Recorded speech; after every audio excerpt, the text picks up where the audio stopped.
Hey everybody, today is May 13th, 2021, and we welcome the viewing audience, and this is a budget workshop to discuss the fiscal year 2021-22 fiscal budget. At this time, we will ask our city clerk to please call the roll. Councilmember Sanchez? Here. Mayor Pro Tem, she's not signed on yet. Councilmember Figueroa? Here. Mayor Pro Tem? Here. Thank you. Councilmember Charette? Here. Councilmember Reynoso? Here. Councilmember Calvin will be signing on in a bit. And Councilmember Alexander? Here. And Mayor Valdivia? Here. Okay, at this time, Ms. City Clerk, thank you. Let's go with our Pledge of Allegiance. I'll ask Councilman Figueroa, sir, would you lead us in the Pledge of Allegiance as we all stand?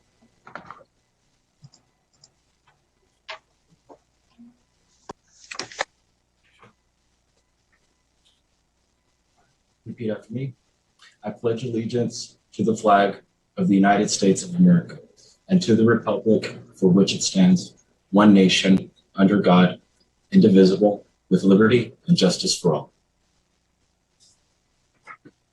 Okay, thank you very much, Councilman Figueroa of the 3rd District. Thank you, sir. At this time, we will call for public comments. Ms. City Clerk. We do not have any pre-recorded public comments. We did receive a written comment and that was forwarded to each. Thank you very much. All right, at this time, we'll go into our discussion portion of tonight's calendar. This is item number 1, the presentation of fiscal year 2021-22 proposed budget. And I will turn it over to our city manager. Thank you, Mayor, and good evening to you and to the City Council. We are very pleased to be able to present the proposed budget to you for discussion purposes this evening.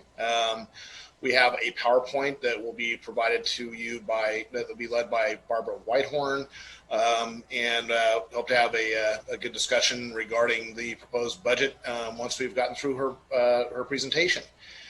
I will say this, that there is a lot to like, I think, in this budget. Naturally, there is going to be plenty of discussion about the details that are in it, but certainly for the most part, it's a promising and hopeful document in the sense that it shows that we're starting to reinvest in San Bernardino and lead the way back as the city emerges from COVID. From our fiscal difficulties the last several years, we've got a lot of capital improvements that we are poised to pursue, and some additional hiring related to restoring services to the residents of the city of San Bernardino as well. So with that, I will ask Barbara to please present her PowerPoint. Barbara. If I may, Mr. City Manager, before Barbara begins, let's provide some housekeeping guardrails. We're going to ask council members to please hold their questions. Let's let Barbara make the full presentation, make your notes, make all of your notations. You received the PowerPoint presentation. It should have been emailed to you this afternoon. So we'll hold our questions, please. Let's let Barbara go through the entire presentation, and then at that time, after which it'll come back to me, and then we'll route it for questions. So with that, Ms. Whitehorn. Okay. Thank you, Mayor, members of council. I'm Barbara Whitehorn, Director of Finance. I believe Mitch has the PowerPoint up for you all, and we'll get started to talk about this budget, which is really exciting this year. I think we're entering a new era for the city of San Bernardino, and I think this budget is kind of the opportunity to really invest in the community and start moving forward from what has been really challenging times over the last few years. Go ahead, Mitch. So here's an overview of our presentation, the budget calendar, a forecast of revenues for next year, our recommended expenditures, look at fund balance forecast for next year, our proposed capital improvement plan and funding, Measure S summary, and then time for discussion and next steps. Go ahead. So here's the budget calendar. We started with City Council's special meeting, the budget workshop on April 8th. And then the Measure S committee basically got the same presentation as council on April 19th. So that was their budget workshop 1. Now we're on City Council's budget workshop 2, which is the presentation of the budget. And then on the 17th, we will be meeting again with Measure S committee, coming back to you with Measure S committee recommendations on the 19th. That'll be an oral report. And then hopefully budget hearing on June 2nd and budget adoption on June 16th. Go ahead. Forecast revenues for next year are really quite robust compared to prior years. As you may remember, our mid-year update, we have about $151 million in revenue anticipated for this fiscal year 2021.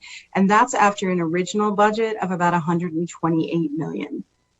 Our proposed budget for all of the revenues next year, not including the American Rescue Plan funds, which are not included here, is $186.4 million, which is a 23% increase over even our mid-year this year.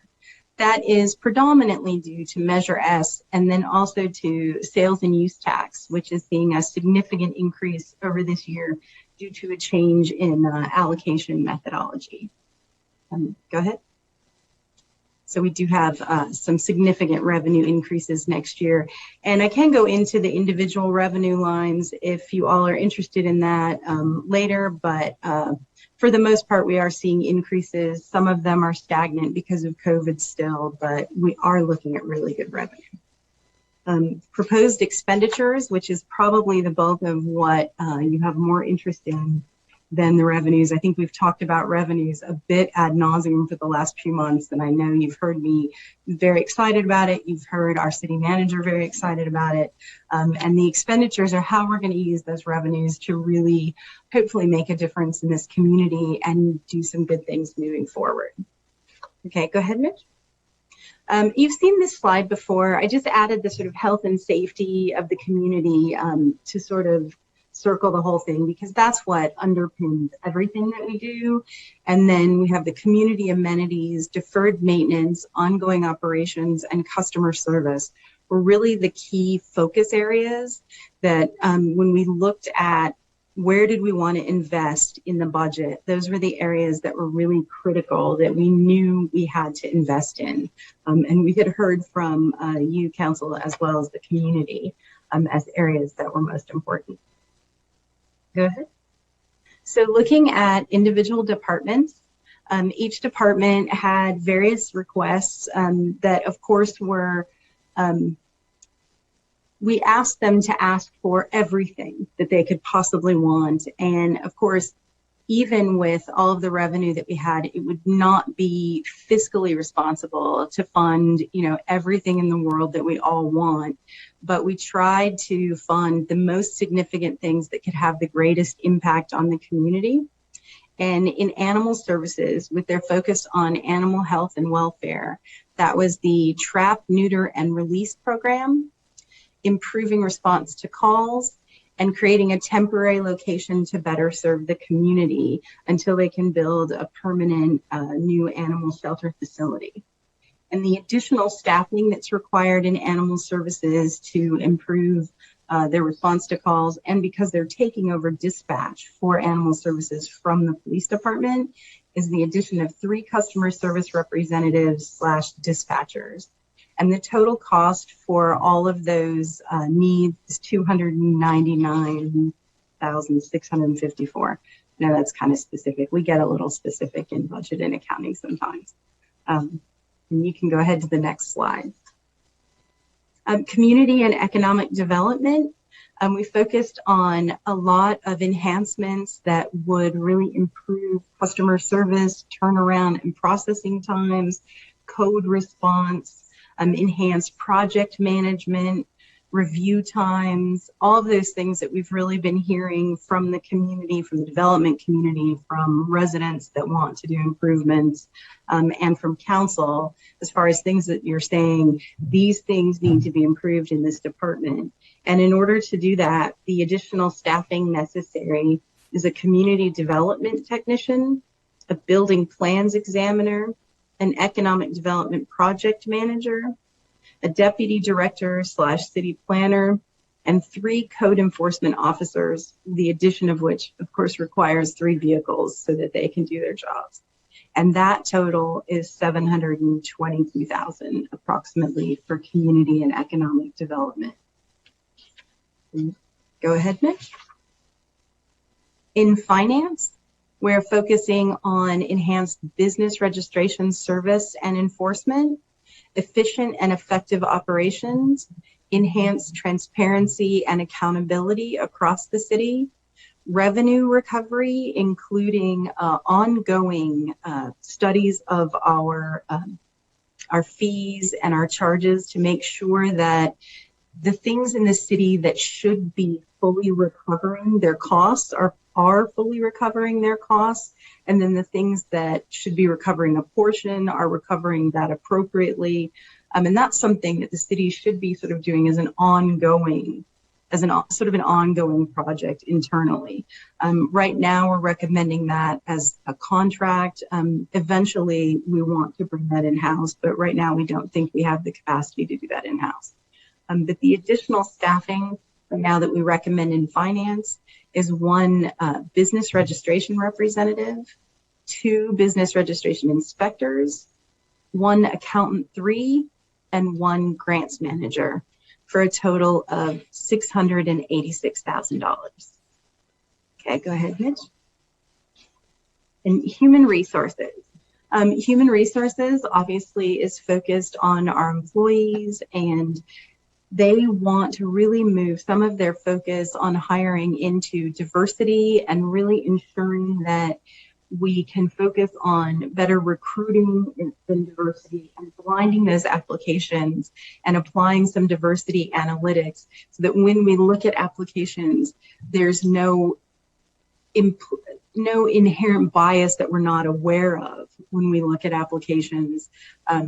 Because those implicit biases that we aren't aware of are something that are the hardest to sort of get rid of, those things that you can't even tell. And those blinding applications and diversity analytics will really help the city be able to do a better job of diversity hiring, and then recruitment, advertising, and community outreach to the greater community will help in that as well. Enhanced risk management is extremely important. That manages, of course, all our legal contracts, all of our litigation, manages property and liability insurance across the city, which is rather a huge deal. That's like all the vehicles, all of the property that we own, parks, all of that. And that's managed under human resources. And we really need, obviously, for staffing on that, a risk manager and a senior HR risk analyst. And within all of that, obviously, improved retention and morale. Sorry, I jumped around a little there. And included within that is the safety classification and compensation survey and the employee recognition program. Restoring that employee recognition program will help significantly with morale in the city and helping employees really understand that they are valued and that the work that they do is important. So the total for human resources is $457,000. Okay, go ahead, Mitch. I'm sorry if this is dry. I feel like this is so much drier than anything I normally deliver, but I can't really make it tremendously interesting, even though I think the budget's really exciting and good, and I think it invests in things that are critical to our community, like libraries.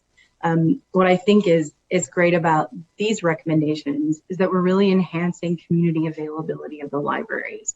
Branch hours were cut over the last few years down to 20 hours per week. And those branch libraries are really where people go, especially people who don't have internet access in their homes. So increasing those branch hours from 20 to 40 per week will really improve access for the community. And then Feldheim hours, our central library, from 37 to 40 will also improve that. Improving service and content, including increasing the budget for books and materials and replacing extremely old furniture and shelving.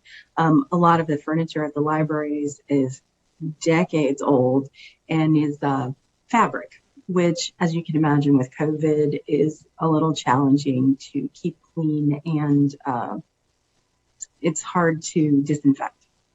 And the additional staffing necessary for the libraries to increase those hours is 1 library technician 1, 3 library technician 2s, and then a part-time library technician, library assistant, and library page. And the total there is almost 580,000.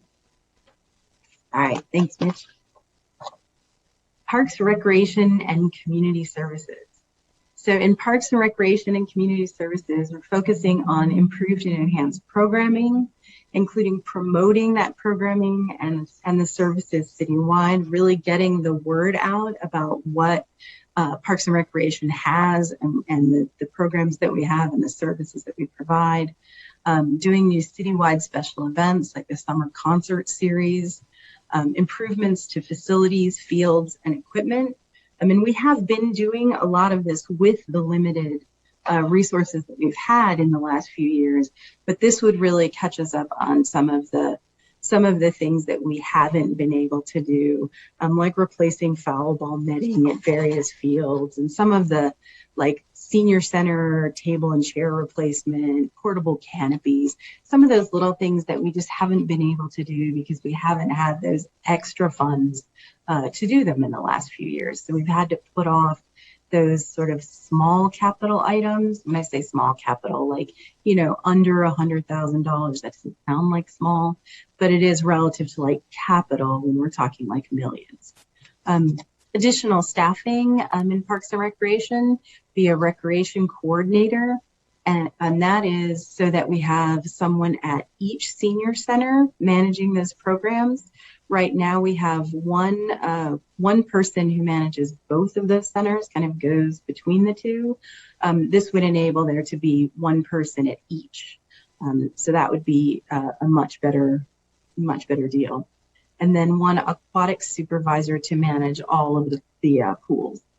And then part-time staff of 3 program specialists, 5 senior recreation leaders, 8 recreation leaders, and 4 recreation aides. And those again are all part-time for a total of about $680,000. Okay, go ahead. And in the police department, we're looking at improved customer service and resident response, including dispatch response and requests for information in the PD. Enhanced traffic enforcement, including commercial enforcement and increased patrol. Replacing aging vehicles, which is really important. We have some extremely old police cars that are well past their useful life and have way more miles on them than police cars reasonably should. Police cars have a useful life of only about 3 years, and some of ours are significantly older than that. And I think our average police car is actually older than that at this point, which is not great. And it's something that we need to probably in the future be on a replacement schedule annually. And that's something that we'll be bringing forward when we bring forward a 5-year capital plan to you with the mid-year. Additional staffing for the police department would be 4 dispatchers, 3 police records technicians, and the dispatchers obviously would improve the resident response and dispatch response. The records technicians would help us catch up on some of the records that are backlogged and also the request for information. 4 patrol officers for commercial enforcement and increased patrol, and 1 sergeant for the same enhanced traffic enforcement. And that, including replacing aging vehicles, is $2,079,000. Okay, go ahead. And on to Public Works. Public Works, focusing on enhanced customer service and development review, improving engineering review turnaround, and providing a higher level of expertise at the front counter. And the reason they want to do that is that right now we have customer service people who can respond directly. They can answer phones and they can respond to people at the counter, but they can't necessarily answer all of the more technical questions. So having 2 engineering technicians who will be there to answer those questions directly and take those phone calls when they have more technical questions will really provide a higher level of customer response and customer service than we have right now, just by having that higher level of expertise available at that front counter every day. Improved response to traffic signal issues, timely emergency repairs, and then longer range project management and planning for all of that traffic improvements and signals. Efficient project management as well, which we're going to be doing, hopefully, a lot of capital improvements in the city, and having those project managers available to really help us plan those appropriately and get them on the ground and communicate where they are and how we're going to coordinate all of this throughout the city is extremely important. The additional staff to make all this happen is the 2 engineering technicians I spoke to a little bit at the front counter, 1 maintenance worker 3, 1 facilities maintenance mechanic, 1 traffic signal technician, and 1 traffic engineering associate, for a total of about $618,000. Okay, go ahead. And then systems upgrades and support in information technology, which supports multiple service lines and departments. We want to improve processes and services throughout the city and really have efficient operations. Some of these systems that we're asking to replace, including our permitting software in particular, is well past its useful life, no longer supported by the vendor that it comes from. So we're really in a place now that if anything fails, we have no way to fix it. So permitting is one of those really sort of desperate needs, and it also will significantly improve the process and the service that we can provide to the community, because the software will be so significantly improved if we get a more modern software that can speak to our financial software, and then we don't have as many manual systems, and it should be a major improvement all around. Then asset management and work order software will also make an enormous difference in how we can manage all of the city's assets and the work orders so that we can respond to those more efficiently and quickly, and how we take care of all of our assets. Our payroll system is another system that is extremely outdated. It is one of those systems that you can only use the keyboard, don't actually even use the mouse to do anything with, and it doesn't talk to anything. So our payroll system right now is essentially all manual, and then we enter it all into that system just to print checks. And a document management system for the whole city is something that we would really like to have, so that we have someplace that we can have every document connected from every department, so that whenever we need a document for a public information request, or we need to be able to look up some specific thing, we have a repository of everything in the city that is easy to find. Everything is indexed, and if we need to look up minutes from a council meeting from whenever, we've got those. If we need to look up an invoice, we have that. We want to have a document management system that makes that easy and accessible for everyone. Enhanced library connectivity and patron experience. We need to upgrade the systems at the libraries in order to do that. And then we need additional staffing of a geographic information systems, GIS administrator, to help improve mapping and tracking of projects, provide better public information, and really help us get information out there on the projects that we're doing and support those. And the total for all of these systems and getting those in place and the staffing is about $2.3 million. All right, so this was the expenditures in the general fund, and we will move on to the fund balance forecast.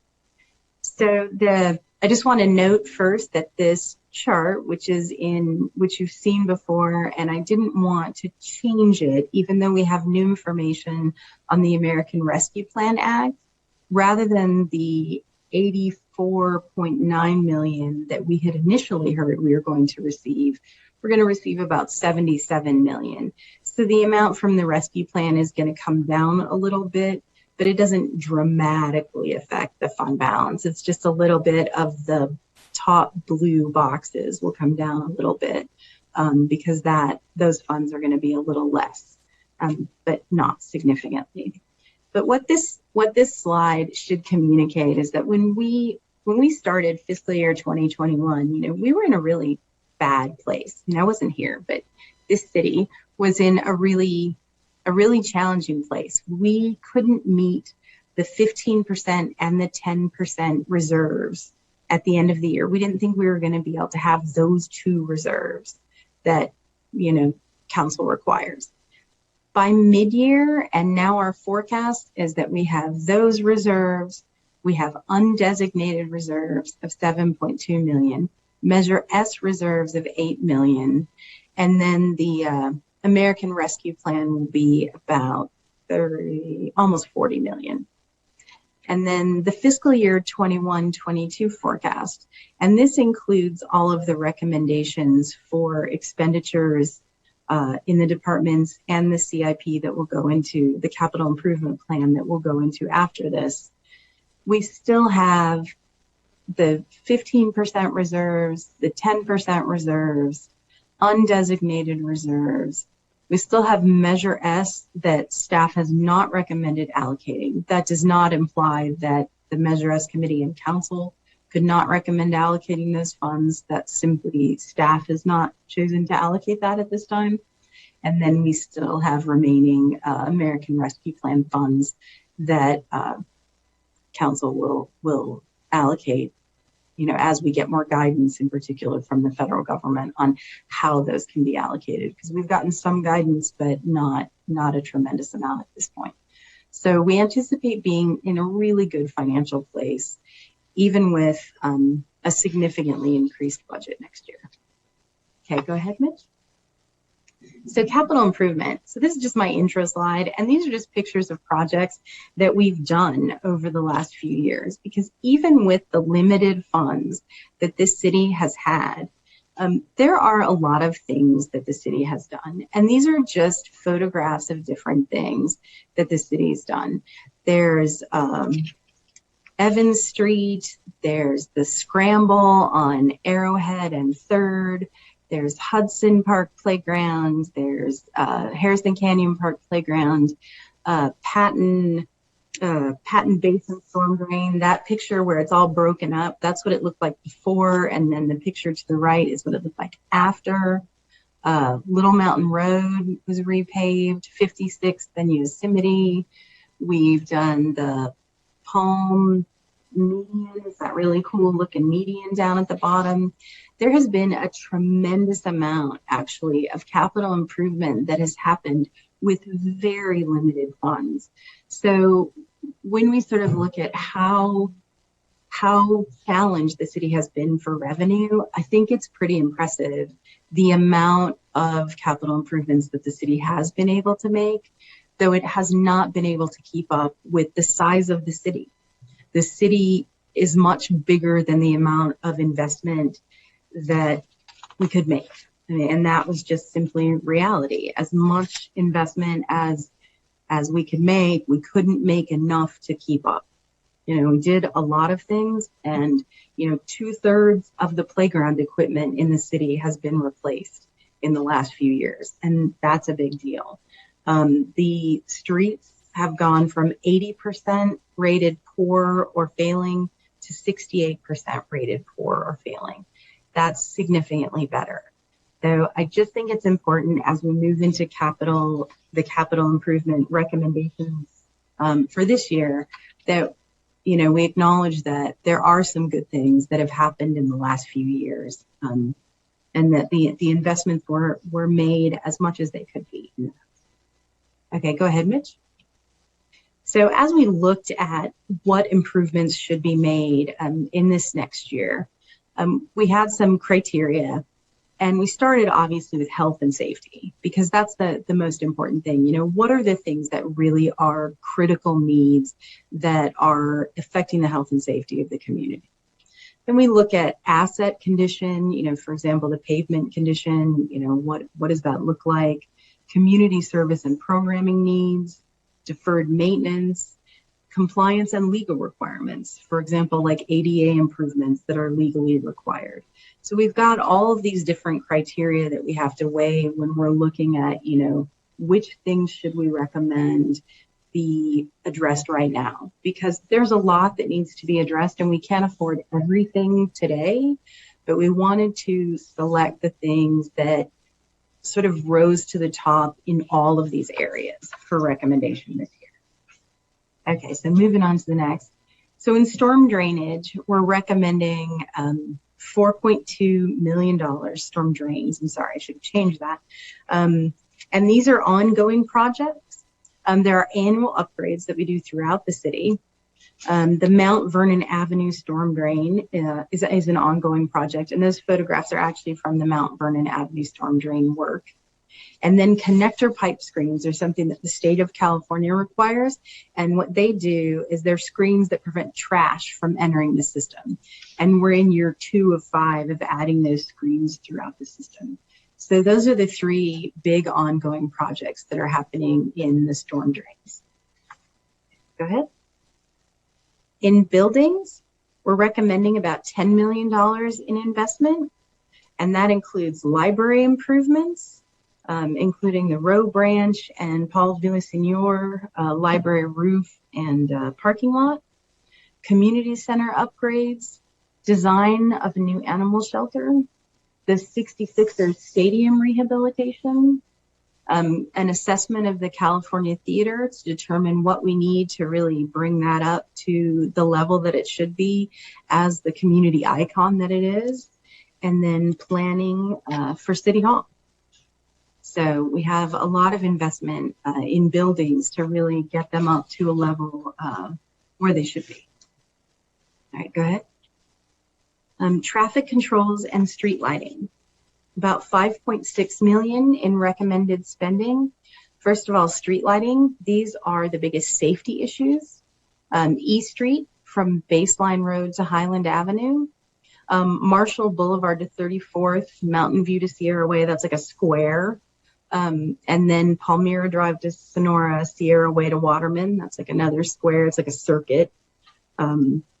So those are some areas where street lighting would be restored with these funds. A citywide retrofit of the street lighting to LEDs. I know we've talked about this, that the city owns about half of the street lights in the city, and most of ours are not upgraded to LED at this point. So we would recommend doing this in 5 phases over 5 years. So phase 1 of this would be this year. Then traffic controls, ongoing maintenance of those, upgrading signal hardware at 224 intersections, and advanced dilemma zone detection, which is a cool thing that I can't really explain, but Alex can explain it super well if we want an explanation of it, at 49 intersections. Okay, go ahead. In Parks and Recreation, we're recommending about $9.4 million, and that's citywide Parks and Recreation improvements, including phase 1 of a smart irrigation system, restroom replacements and renovation. That would also be phase 1 of that, because we have a lot of restrooms. I'm going to go back to the ball field accessory buildings. Roosevelt Bowl renovation, field lighting at several parks, softball and baseball infield refurbishment, also sort of phase 1, because we have a lot of softball and baseball fields, facility improvements throughout the city. And then the ball field accessory buildings, we have about 20 locations. And right now, those are maintained by the Little League groups, the groups that use those facilities. And that doesn't work out very well, and it's not a really very equitable way to maintain it, because some of those groups have a lot more money than other groups, and they're better able to maintain those spaces than others. And if we replace these, it's staff's recommendation that the city just take over maintaining these, and rather than building something and then handing it off to these organizations and saying, you have to handle it. That doesn't seem like a really good asset management plan to hand it to someone else when it's our asset. And it's not a really reasonable expectation of some of these groups to expect them to manage the maintenance of our locations. So we are recommending replacing all of those. Some of them are in really bad shape, and we're recommending this in 4 phases, starting obviously with the ones that are the worst. Okay, go ahead, Mitch. Streets project. Now this is where we're really wanting to invest a significant amount of money, about $25.7 million. And I'm just going to go into the top things that we're doing. There are a lot of streets in packages that are in the budget.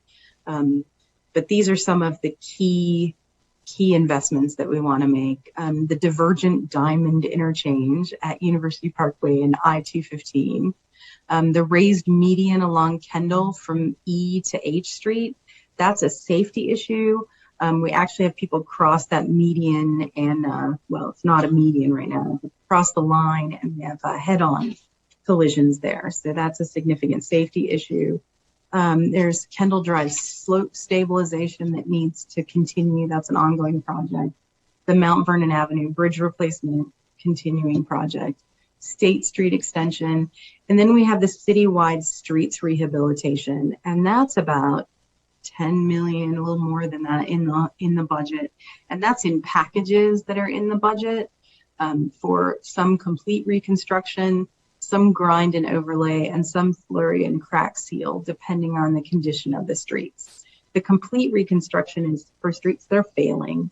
Grind and overlay, streets that are rated poor, we can generally do a grind and overlay.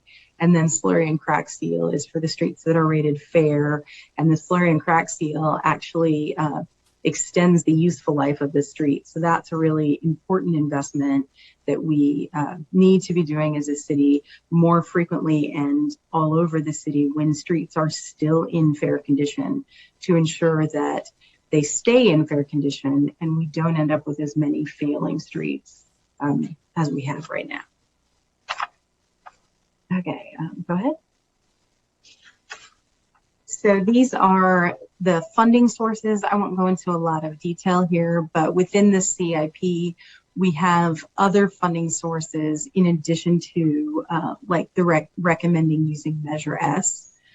So we've got like storm drainage, development impact fees, Measure I, we have SB1 gas tax funds, we have parkland funds, and each of these is very specific to what it can be spent on, and we try to ensure that we assign it to the right kind of project. Go ahead, Mitch. And then Measure S, staff is recommending that rather than just assigning the amount that it would cost for the exact same services as this fiscal year, that we take the percentage of Measure S that would have been Measure Z. So Measure Z was a 1/4 cent sales tax, and Measure S is a full cent. So we're saying let's take 1/4 of Measure S, which for next year is 10.3 million. And let's assign that to preserve existing services, because that way it's more equitable. We're saying that is essentially what Measure Z would have been ongoing. So that should be the amount that would be dedicated to preserve those existing services. So that 10.3 is what we're recommending to preserve those services. And then within the capital improvement program, we're recommending use of Measure S for buildings, street lighting, parks and recreation, and streets for a total, including the operation support, of 32.4 approximately million. leaving about 16.7 million in Measure S funds not allocated by staff. Okay, next slide. And revisiting the budget calendar, this is like my little check mark that now we have like presented the budget on May 13th. So we're slowly getting through this calendar. And next is Measure S committee. And then of course we'll come back with an oral report from that on the 19th. So we are on to, go ahead, discussion and next steps. So I'm ready for questions. And I've got the budget here. Okay, thank you very much, Ms. Whitehorn. We appreciate the presentation. To go ahead and begin tonight's conversation, we want to first off say thank you very much to you and your staff. I think this is a phenomenal budget presentation. I do appreciate the very hard work that you and your team did to compile the information. I did go through it and spent some time with it. A lot of time with it, understanding the nuances of it. I won't go into the minutia. I'll save those questions for offline. But I do have a couple of questions regarding the actual slide presentation. On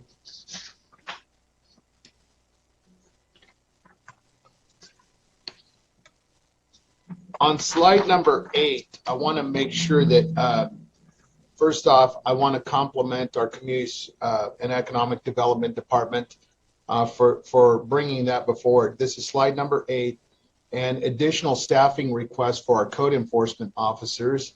I think that the emphasis should be that the additional enforcement officers and vehicles, we need to make sure that we have a contingent of them available for nighttime and weekend service.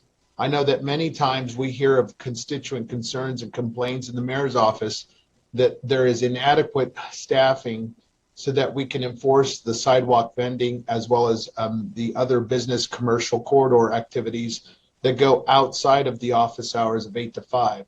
So that would be my ardent request to staff to ensure that these dollars are programmed, that there's a portion for weekend and evening service. Additionally, I think that the 3 code enforcement officers are, it's a good start, but it's not enough.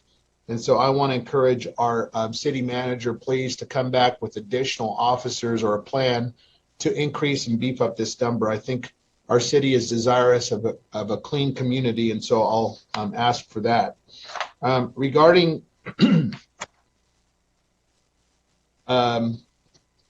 I noticed that on number 10, it went in alpha order in our book, IT, and then you went with support services. So thank you for that. I was going to ask a question on that. So on slide number 11, if we could please refer to that. This is regarding the library. I want to send my deep appreciation to our library team and our employees and certainly our public. The library is an important aspect of not only social engagement, but for our children and literacy and a lot of the efforts there. I was glad to see some of the additional resources program for books and materials. I see that there's an additional $40,000 in furniture and shelving at much needed Feldheim Library. I think what I'm reading here is, in layman's terms, is this is a budget where we can now upgrade the shoes, as I call it. We no longer have to resole the shoes. We can get the new pair of shoes and upgrade and invest it into our community. And that's what I'm extremely grateful for our team to bring this forward. Let's go to slide number 12, please. This is Parks and Rec Community Services. I do have a question to Mr. Tickmeyer. This is item number 2 on the left portion there, citywide special events, special summer concert series. I read in the backup. This was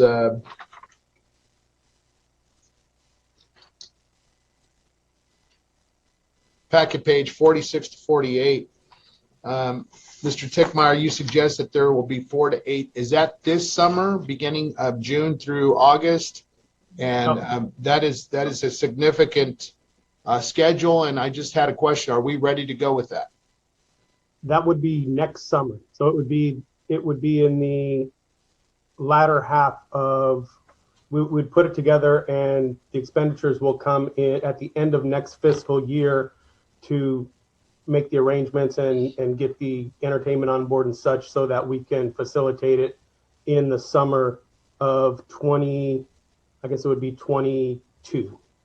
So it'd be beginning June of 22. So Yes. my recommendation is if we could start that this year, the kickoff, I call it Happy New Year San Bernardino, because beginning July 1st of this year is when this budget is enacted and approved. So my recommendation is if you could split a couple of those. I think people in our community are desirous to get back out. June 15th, we will celebrate California's reopening. And I think it might be an opportunity and a prudent use of our resources. If there's 4 to 8, could we have 2 or 3 this July and August? I think people really want to get back out, enjoy our parks. So that would be my recommendation to you. Regarding our police department, this is slide number 13. I am very, very supportive of our police department, and I want to say thank you very much to Chief McBride and Dave Green for your efforts there of leadership at the police department. I think it's woefully inadequate. I think I appreciate the 4 dispatchers, the 3 police record technicians, and certainly the 4 patrol officers and sergeants, 1 sergeant. But I think we do need, because of the attrition and retirements and the cyclical, what I would call chokehold and stranglehold on recruitment and hiring and training of and attracting potential patrolmen to our community. We need to make sure that we have an adequate staffing model. And I would make a strong recommendation to look at that number once again and add more patrol officers so we can have that cyclical. It takes about 1 year for a patrolman to come on board, and plus there's a lot of background work, and we lose a lot of opportunity for our patrol and hiring of new officers. Regarding the slide number 14, this is Public Works.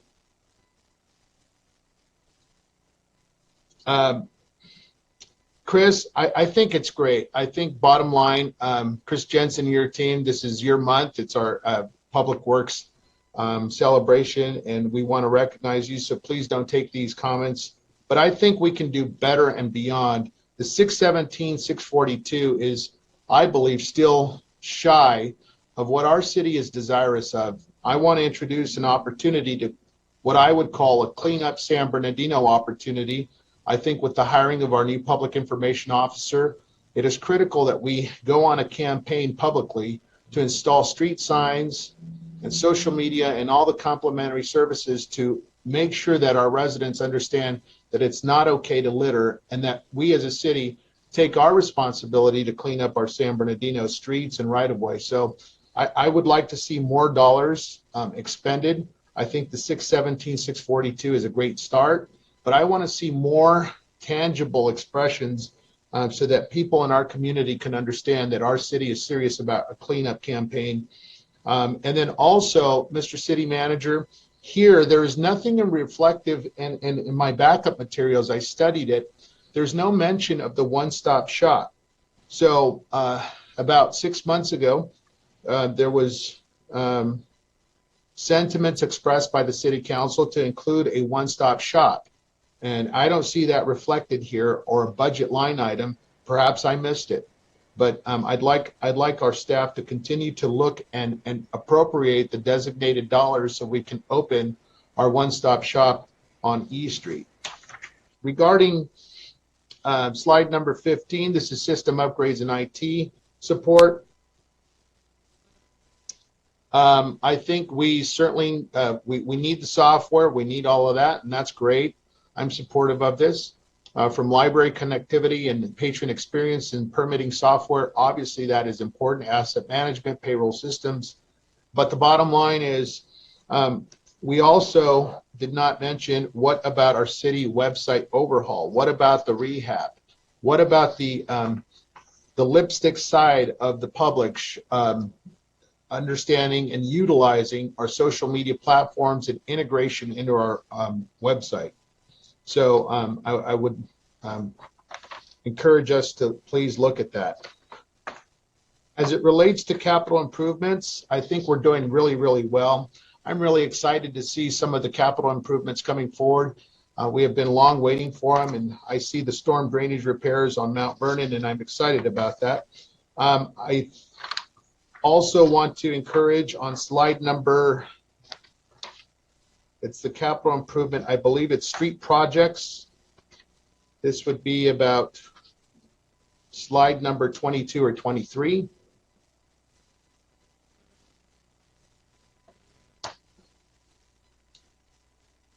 Thank you. Perfect. Slide number 23. I do have a question here. What is the book value on the right side? I see this as two buckets. The left side is enumerate 5 projects enumerated there from university to state. And then on the right side is another bucket. What is the book value on the right side for citywide street rehabilitation? Ms. Jensen, might you have a figure on that on the right side there? I know it's 25.7 million, but how is it broken out for the right side?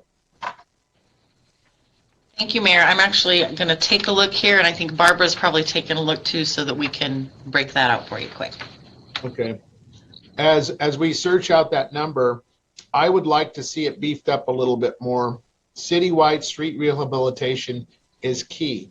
I salute and celebrate the opportunity to get to work on the left side, but the bottom line is these are all, for instance, item number 4, Mount Vernon Avenue Bridge replacement.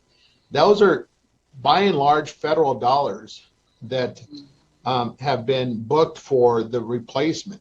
Now, I know that there is a cost share agreement that we as a city have committed to using Measure I dollars and other dollars.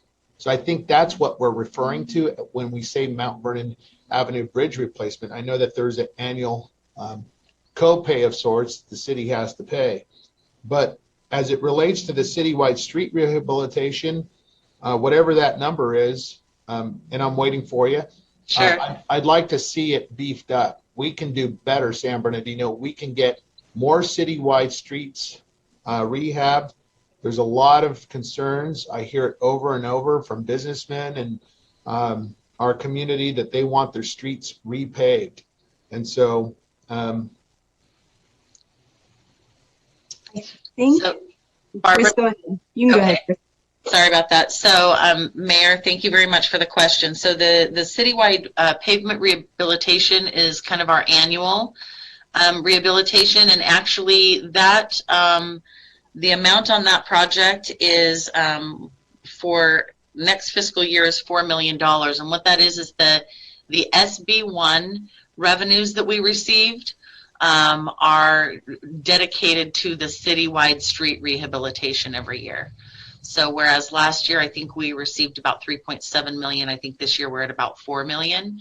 And Barbara, please correct me if that is not the case. That's correct, but then we've added that additional $10 million in the $2 million packages. So we've got the 4 million that we normally do, and then the additional 10. So this. Right, I'm gonna ask staff to go to the following slide. It's slide number 24, I think it is, because as you're narrating, Chris and Barbara,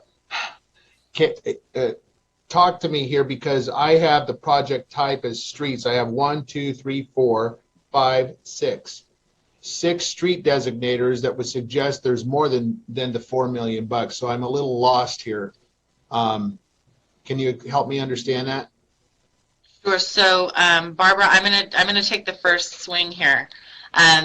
The SB1 RMRA gas tax, which you see, which is about the third line down, that's the 4 million that we're talking about.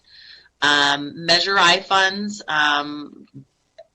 as you said, the other projects that were on the slide before, some Measure I funds are related to those. The DIF fees that you see, these regional circulation DIF and local circulation DIF fees, those are fees that are used So for example, the regional circulation diff is something that is committed to not only the Mount Vernon Bridge project, but even some other projects with SBCTA. That's part of the contributions that we have to make as part of our project on the Mount Vernon Bridge.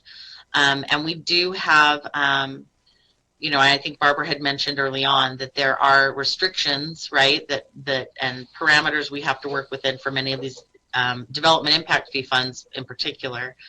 But in terms of the citywide street rehabilitation, the SB1 funding is what is dedicated to that. And then again, with what Barbara added, the Measure S monies, I think, that are being proposed to be committed to additional packages for street work.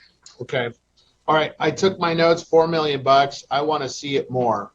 We have plenty of money to find out other solutions. If that means going into the $16.7 million of Measure S dollars that is unallocated from staff or the recommendation, Mr. City Manager, we need to get to work on repaving our streets. And we have plenty of dollars to get stuff done. And so that would be my request, that we beef that number up from $4 million on slide number 23, our citywide street rehabilitation. Finally, I salute staff. Thank you very much. I know that all of our department heads, our assistant city manager, Ms. Kramer, thank you very much for all your diligence, and all of our team for very, very good work. This is great. I am excited, and we will open it up for council members. Mayor, before you move Yes. forward, if I could, I got nervous and I forgot the first thing that I intended to do before I started was to thank my incredibly dedicated staff, Shelby Bergwan, Jennifer Macias, Gilbert Mosqueda, and Zuiva Ruiz for their incredibly hard work on this budget. So thank you so much. I know that some of them are on and some of them are watching, and they worked incredibly hard. So. Very good. Thank you, staff members. Thank you. All right, we'll open it up to council members. We'll start with Councilman Sanchez, Councilman Reynoso, Councilman Figueroa, and our Mayor Pro Tem. Mr. Sanchez, please. Yes, I would like the staff report to come back with amendments reflecting some of my recommendations, if it's possible. The first one is code enforcement, and I don't know how they would break them up between code officer 1, category 2, and category 3. But I want, right now there's a proposal, or the staff recommendation is for 3 additional code officers. We need 9 additional code officers on top of what we have. So I would like the next time that we do the budget update for staff to have that as part of the report. The next thing for Public Works, I would ask for $600,000 to be added to their budget for equipment acquisition. So this would be machines for backhoes, skid steers, skip loaders. These machines can do the work of 30 men. And these are the machines that are going to help us repair roads, do capital improvement projects. Our fleet is really old, and from about year 10 to about year 20, in just repairs and maintenance to an old machine, we will spend as much, if not more, than to acquire a new machine. So we're hemorrhaging money by not replacing the fleet. And other than the 2 machines that we just purchased, I think during the mid-year, all these machines are pretty old. And these machines range anywhere from $50,000 to $200,000. So $600,000 may sound like a lot, but for these machines, that'll buy us 3, 4, maybe 5 machines. And again, these machines go a very long way to allude to what the mayor said, to get our streets fixed, because those are the big complaints that I keep on hearing. The final request that I would make is that we bolster our public safety through funding additional positions in our police department. I would ask that we add an additional 10 patrol officers. So whatever it costs for vehicle, uniform, benefits, salaries, everything, whatever it costs for that individual, multiply that by 10. I would want that to be reflected in the budget update. I would also want additional funding for 5 motorcycle traffic officers. So these are the individuals, these are the cops you would see on motorcycle going after all the traffic violations that I get calls about every day. That concludes my requests for now, and I'd be more than happy to explain my reasoning for them. But it looks like right now we're putting in the request, and maybe we can fight it out in a little bit. Thank you, Councilman. Let's move over to Councilman Reynosa, the 5th District. Sir, go ahead. Thank you, Mr. Mayor. First, I want to thank Barbara and your team in reviewing this. This is a breath of fresh air. I was telling City Manager, in the history, I've been studying this as an organizer for a long time. It's never looked like this, even online, and especially just having it like this tangible. I appreciate it, so I can't thank you enough. I actually really agree with a lot of what the mayor was saying in regards to infrastructure, public works. What I want to highlight is I really appreciate, I know, Chris, you made it clear that we own about half of the streetlights, retrofitting for LED, brilliant. I want to stress electrification, though. Any and all ways and forms that we can electrify things, there's an opportunity now because we're very fiscally solvent at this year to get ahead of it. So we don't have to think about like, hey, let's bite the bullet. It's not really like a hard thing to chew to get ahead of it so we start saving money in the future. So any way that we can do that. Our park maintenance, I really appreciate the money that's going to our parks. I feel like cities are your street, your light, your parks, your resources, and then everything else is like on top of that. But in redoing the parks and a lot of the money we're pouring into them, I didn't see anything here about security around the parks. And so you don't have to answer that right now. And I'm going to keep this brief. I've already talked to Rob. We're going to hash it out. I expect what I tell him to be translated. If not, we'll have to deal with that at the council meeting. But I trust it. And my last thing is for the aquatics at the park. Maybe I'm biased because my first job in this city was a lifeguard. My first job ever, actually. I was a lifeguard in the city of San Bernardino. I know what it takes to upkeep it. I used to teach kids how to swim for free, and that requires a clean pool. And I know it doesn't take 1 million people, but I know having one aquatic supervisor there isn't sufficient. I remember Jason Sjersma. He was a really good guy, but he needed a lot of help, and he actually had us cleaning the pools. And if we're not going to bump up some salaries for lifeguards, let's get somebody who's actually going to maintain it, because that wasn't something I was being paid for back in the day. And I had one more comment. I'm forgetting right now. I'll have to go through my notes, but you can go ahead. I appreciate this. Oh, wait. No, I do have it. My last thing. Clarification on the Kendall Drive stabilization. I don't know if Mr. Keish is on this call, or Chris, if you could answer it. Are we talking about the mountain or just the road? Are we gonna work on the mountain? Yes, actually, Alex and his team are working on the slope on the hillside right now. So I think that there'll be something hopefully coming back to you very soon on that to council. Okay. No, I appreciate it, and thank you for everything. That's all. Okay, thank you, Councilman. Let's move to the 3rd District. Councilman Figueroa, sir, go ahead. Thank you, Mayor. First of all, yes, thank you to Mr. City Manager. Thank you, Director Whitehorn, all the department heads, and all the staff that contributed to putting this budget and CIP together. It's definitely not easy, but it is very appreciated. So thank you to everybody who put this together. It's a lot of work. I want to maintain.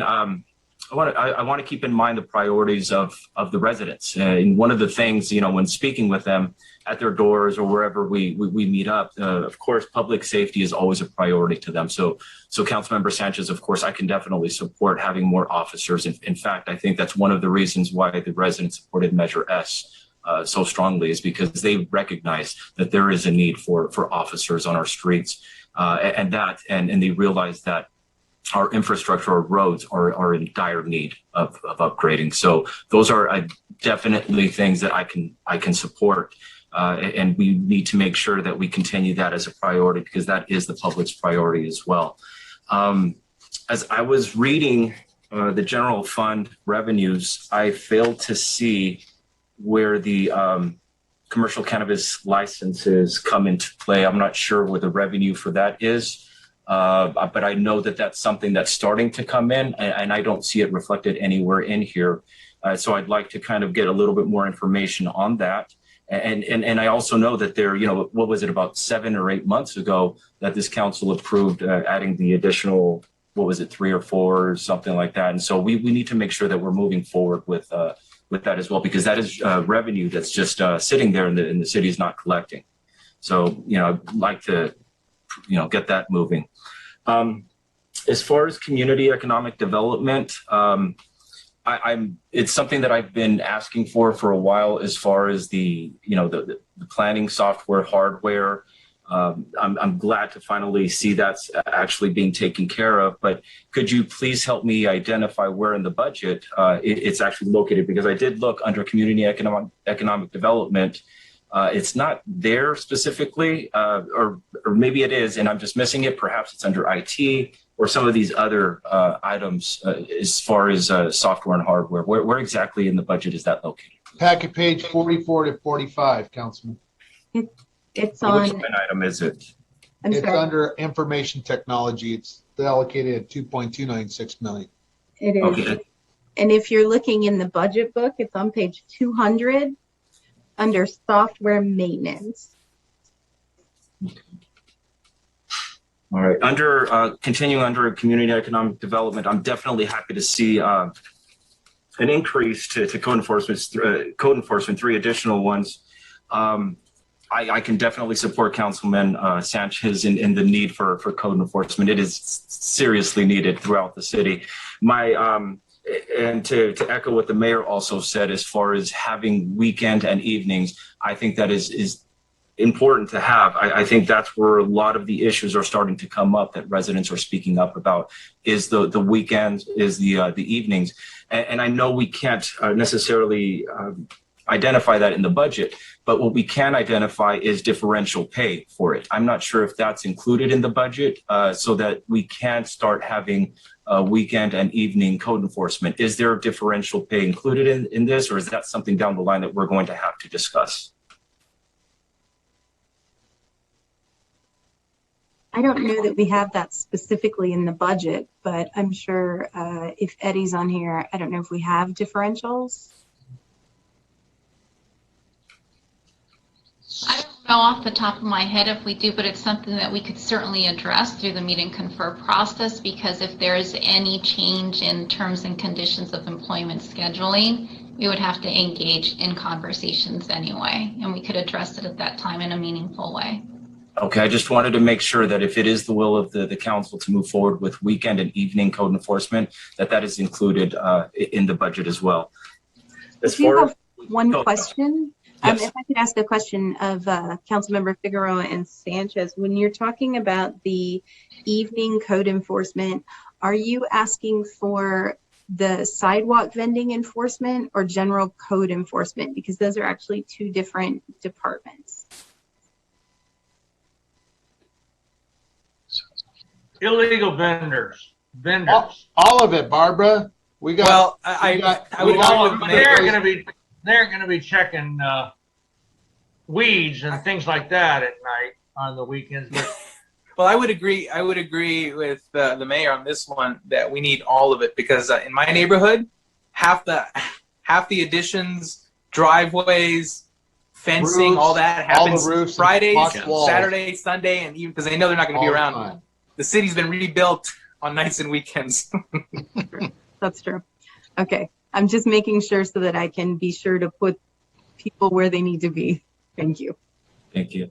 Moving on to the police department, of course, I just mentioned already, as far as I'm happy to see more officers being added. Definitely could use more. Well, we're not where we used to be, where we were 300 plus. I'd like to see that trend continue. It is definitely needed. So I can definitely support the councilman's recommendation on that. I also see somewhere in there, and I believe it was on page 279, there is a line item regarding fireworks for a cost of $45,000. Do we actually have an amount as far as what was collected, any revenue collected from those penalties from the previous year and the enforcement regarding fireworks? Do we have that identified anywhere? Yes, in 2019-20, we collected about 74,000. In 2020-21, we're anticipating collecting about 105,000. And then in the budget for this year, we're budgeting about 75,000 just to be conservative. So that's about what we collect. Okay.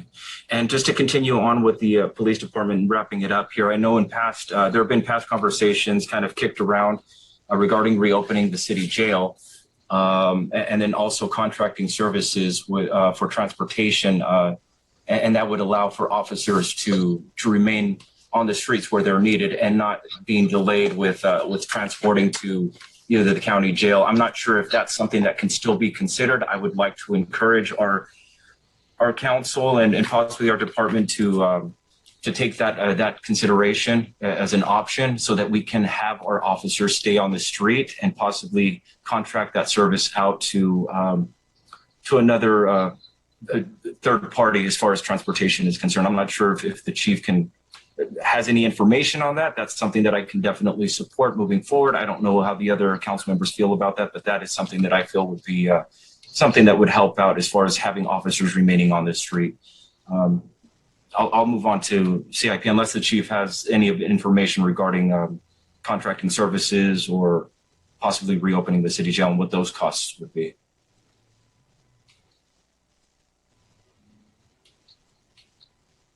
Chief Green, are you there? I'm sorry, I think we just lost you. Yeah, looks like we just lost him. Can you hear me okay? I'm There sorry. you go. Yes. I apologize. Councilman, that is something that we did do in past years. It was discussed in 2019, and of course through budget turn of events that concept or the thought of bringing it back was abandoned. But we did use a third party in the past. It is something we can provide information on if there's an interest in that. I have an interest in it. I'm not sure how the other council members feel about that, so I'll just leave that for a later conversation. Moving on to the CIP, I'm so happy to see so many streets getting repaved because it's definitely needed. However, when I started looking at it, I think the southernmost street that I could identify that was a residential street was right around between Mill and Grant. And, we're constantly ignoring the southernmost part of the city as far as residential streets are concerned. That includes Cooley, Hart, Gould, Davidson, Colston, Curtis, and on and on and on. And these are streets that have been ignored for generations and not receiving any attention. They're so bad. I mean, they don't even have sidewalks. It's really bad. The streets are in dire need of help there. One of the other items that I saw on here was regarding Grape Street. It doesn't make any sense to me that Grape Street is included in here, but the portion that is south of Chestnut, between Chestnut and Mill Street, was not included. All that's going to do is to frustrate the residents in that area to see that Grape Street north of Chestnut is being repaved, but the part that is in the worst condition on that street is not going to be, or at least isn't identified in this. Could someone please help me explain to the residents when they start giving me a call about why is the northern part of this street being paved, but not the last 200 feet or 300 feet of that same street? Mr. Huntley, do you want to talk about this one? Do you want me to take it? Could you take it, please? Okay. So this, Councilmember Figueroa, this area was a street segment that was actually included on the most recent CDBG plan that was brought to council, the draft plan. We actually realized that we had made a mistake by not extending the full piece of the street and intended to make that correction at the last council meeting. We will be making that correction when we bring that plan back. So that section of Grape Street actually will fall into that CDBG project that the other segment is going to be addressed on. Thank you for clearing that up. I can breathe a little easier when my phone starts to ring and you start blowing up my phone on that. So so that will be included. I don't have to worry about that. Okay. Correct. I'm sorry. I have a lot of things to go through here, folks, as I did a lot of reading and research. So I'm going to go ahead and continue. If I'm frustrating you, I'm sorry. Onto page 380, there is a section there of streets that are being identified. It's that first group of streets numbered 1 through 9. There's a column on the right side that identifies the third ward as being a recipient of some of this repaving, but none of the streets that I've noticed on there on page 380 are in the third ward. Could somebody help me please identify which street on that list 1 through 9 is actually in the third ward? There isn't one. That was in error, sir. I'm sorry about that. Yeah, okay, that's fine. Just clearing that up again, so that if I get questions, I know how to answer that. So I appreciate that. I've studied a little bit about the RS life, the remaining service life, and it's certain that a lot of the streets in our city are under that 10-year.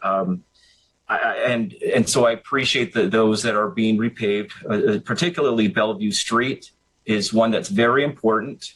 But I'd like to get a little bit more understanding as far as how you end up choosing which street does. How do we determine which street does get selected and which one doesn't? Because just south of it, with an equivalent amount of road, is Congress Street. And that one is, I get more calls for potholes on Congress Street than I do on Bellevue. That's not to say that Bellevue doesn't need it. It certainly does. But how does staff make that determination whether, we're either going to go with Bellevue or we're going to go with Congress, them being identical to each other? How is that determined? Sure. So I'm actually going to ask Mr. Kishta to pop on with us. I can give you just very generally between these two streets in particular.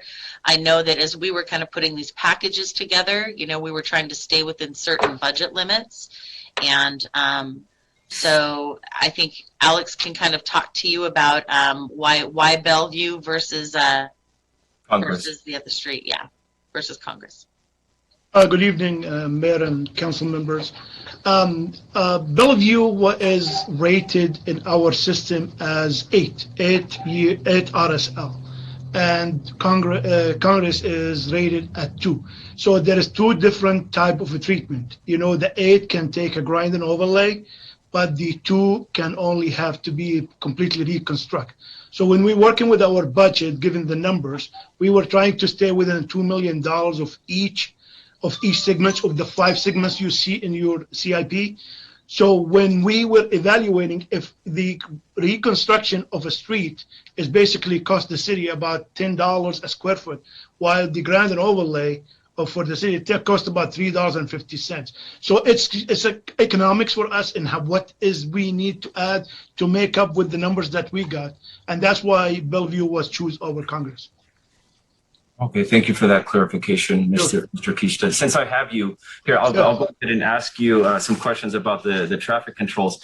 I didn't know much about the advanced dilemma zone detection until I actually started researching it. It's very cool. It's interesting. It's very cool. It will definitely help serve to reduce some of those rear end collisions and people running red lights. So I definitely support that. Now, the question that I have and of course I did a little research regarding this, it was identified in the previous CIP as well. Yes. I had it identified on there as far as the whole Mount Vernon corridor being taken care of on the previous CIP. Was it just not taken care of? Is this a carryover? Why wasn't it completed since it was identified in the previous CIP? So, sir, this project was funded by the state. We have succeeded into getting HSIP fund, Highway Safety Improvement Plan fund for that project. I think we got about $4,400,000 for grant to do this project. So the project development is every step we do, like we do the design, we do the environmental clearance, we do the construction. Each one have to be approved by the state before we can do that phase. So the state, with the COVID and with most of the folks working from home, they were late in getting us the approval to start. So now we got the approval for the design. The design is about 95% complete. Now we have to submit for the construction. So we have to wait for what we call E76, which is a form that is given to us by Caltrans or the state, telling us that, okay, the money for the construction is obligated for you to use. And we cannot advertise the project, unfortunately, before that form has been given to us. Otherwise, we lose the fund. Okay. So that the time taking is the paperwork that we have to shovel through the state for the grant, to satisfy the grant need. Okay. So we're certain that it's going to be taken care of this time around. It sounds like. Okay. Yes. Like I mentioned, we are 95% done design on this project. We submitted the request to start the construction. So when we get the approval, we will start. We will advertise the project, and hopefully you'll see it soon to award it through council. Thank you, and that's appreciated because the Councilmember Sanchez and I have had conversations in the past regarding an intersection located on Mount Vernon and Rialto Avenue, and there have been many deaths at that intersection, and so I think any measures that we can take to reduce some of those fatal accidents would be welcomed, and so that kind of takes me to the next kind of similar issue here is that that intersection Rialto and Mount Vernon was yes, so that was taken care of recently, but unfortunately, it looks like it was left abandoned there. So I'm not sure who we need to contact or what the issue is there. It looks like they left buckets as weights there. I'm not sure exactly what's going on. But just south of that, we have Mount Vernon and Walnut that was also identified in the CIP. However, it was also identified in the previous CIP as well. Is this something that is being identified as a new project? Is this a carryover? Should we be celebrating something that was supposed to be taken care of previously, but it wasn't, and now we have the funds, kind of like how we did with the advanced detection zone, advanced dilemma detection zones? Or why is it being repeated again in this CIP as far as Mount Vernon and Walnut? That's located at 387. Yes, the Rialto and Mount Vernon it looked like the way it is right now because it's been modified so it can take the detour that is we doing for the Mount Vernon Bridge, and that's why it looked like this at this point of time. But this is our radar to have it designed for upgrade. Hopefully, and then the other one is the one you mentioned is Rialto and Walnut. Rialto and Walnut. Unfortunately, it went into the budget book as new, but it is not. It is actually an existing project, and we are in design for it right now.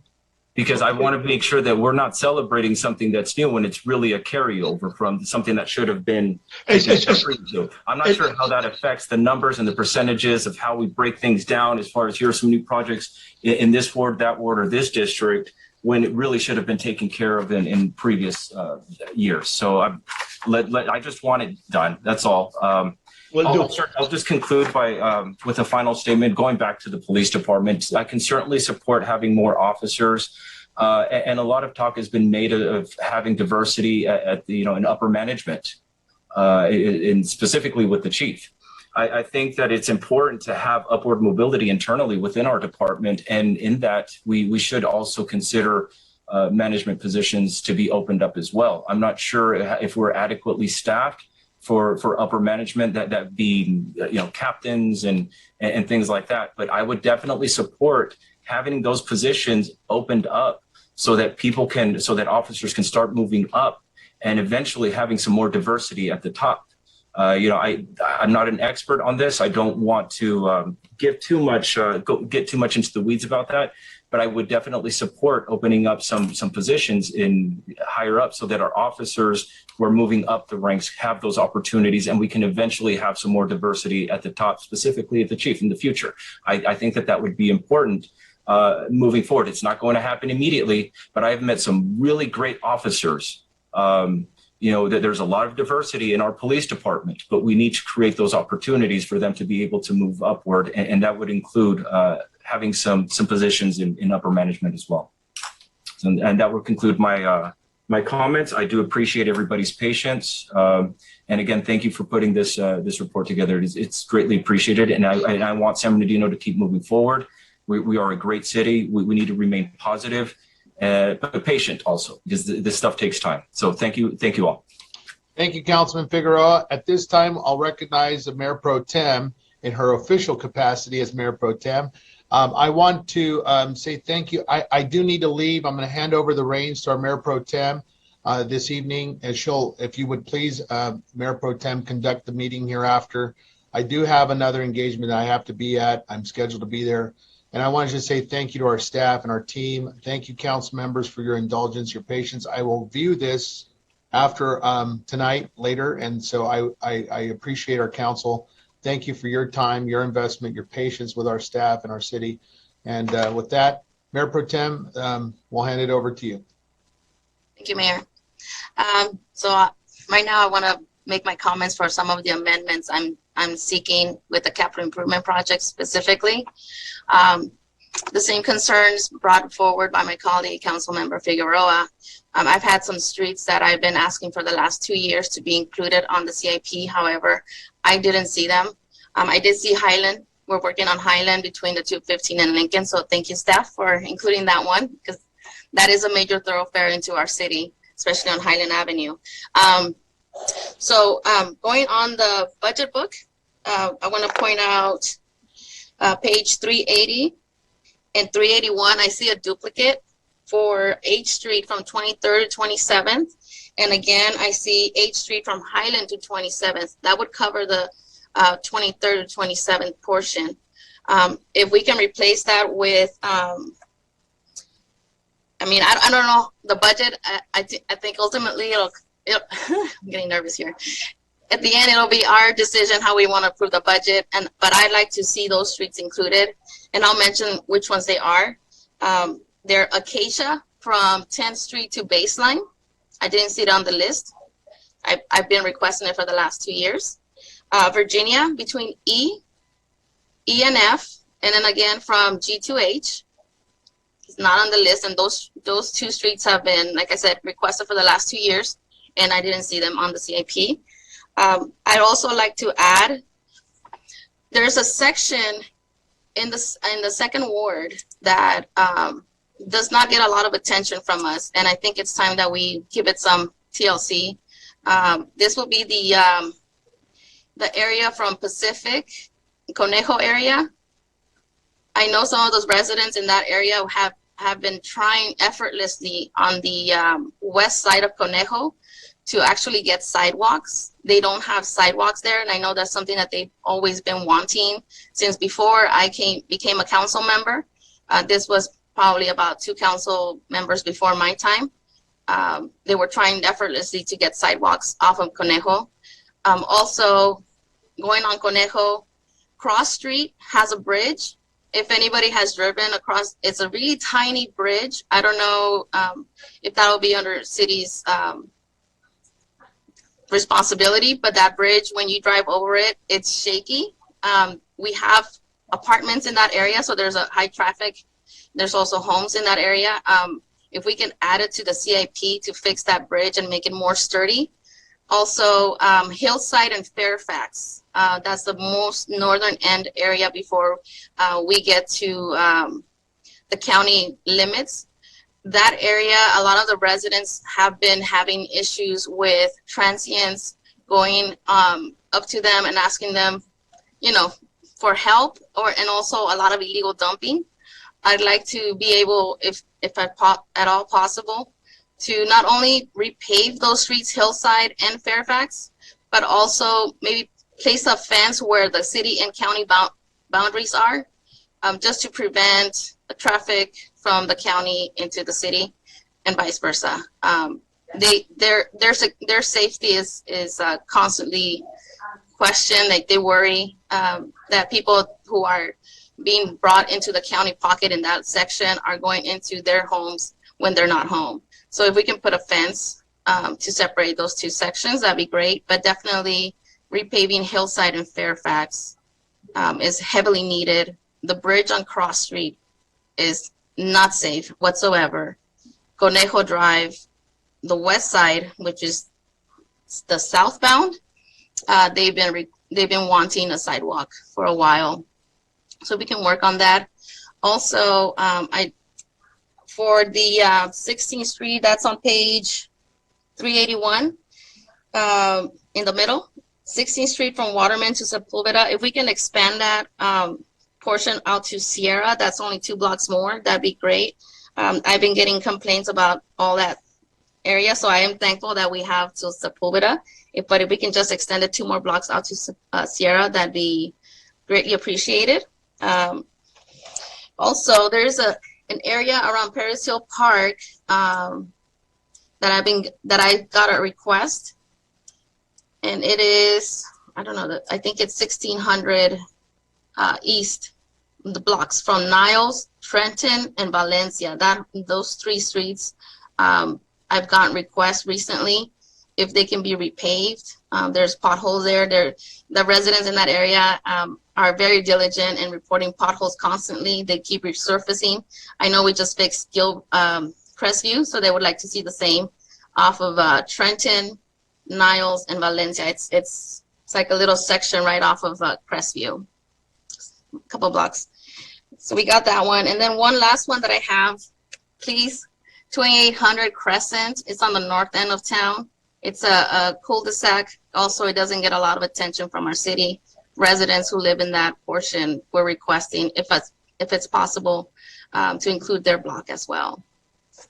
I think I got all the ones. If you need me to repeat any streets, please let me know, because they weren't on the CIP, and I'm getting these requests as they're coming in. I'm trying to make sure that we include them, and I know I've been constantly saying that we should focus the funds that we're getting from Measure S and any others to repair our city into actually fixing our city. So we got those, and then for the animal shelter, the $500,000 that we have on page 382, it's $500,000. That's from the money that we received from San Manuel, correct? Right.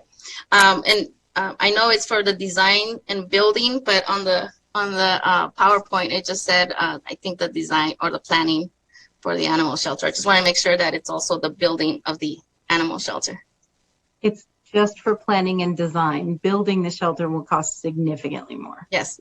Yeah. Okay. I just wanted to clarify that, because I know right here on page 382, it says design and build a new shelter. That's the wording that's on the CIP book that we got. And holy cow, no. Yeah. I was like, I know we're not gonna have enough on that one.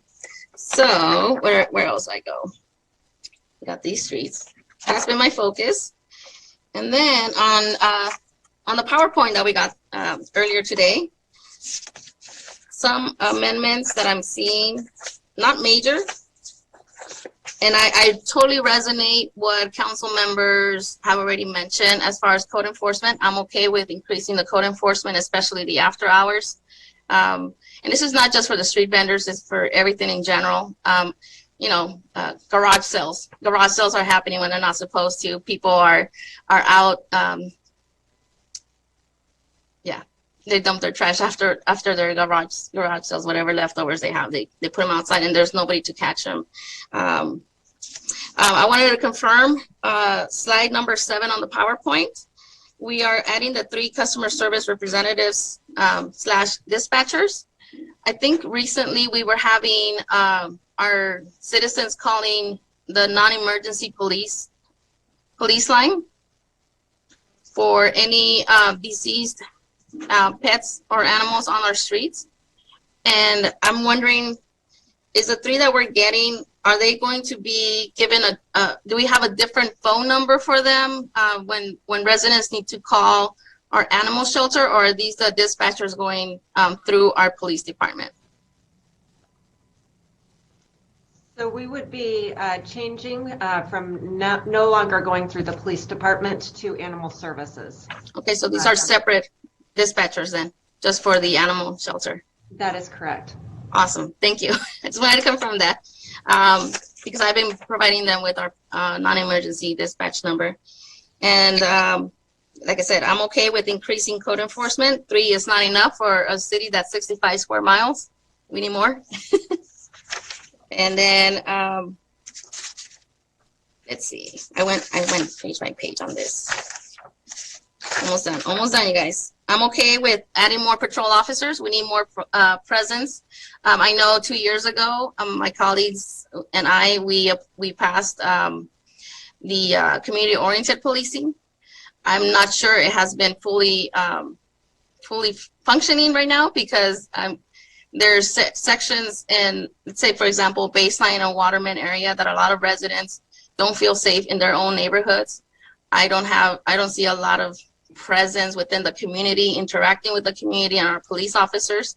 The only suggestion I would have is that we don't have the sergeant. I know we promoted officers when we approved community-oriented policing. We are top heavy in our police department. So right now, a sergeant is better that we put more officers in our street to answer to calls and be out visible in our community. So that would be my suggestion under the police department. And then replacing aging vehicles. Do we know what the breakdown is on that one? How many vehicles and what's the approximate cost on this one? Anybody? Councilwoman, I don't have that data in front of me. I would have to get with Fleet and we can provide that.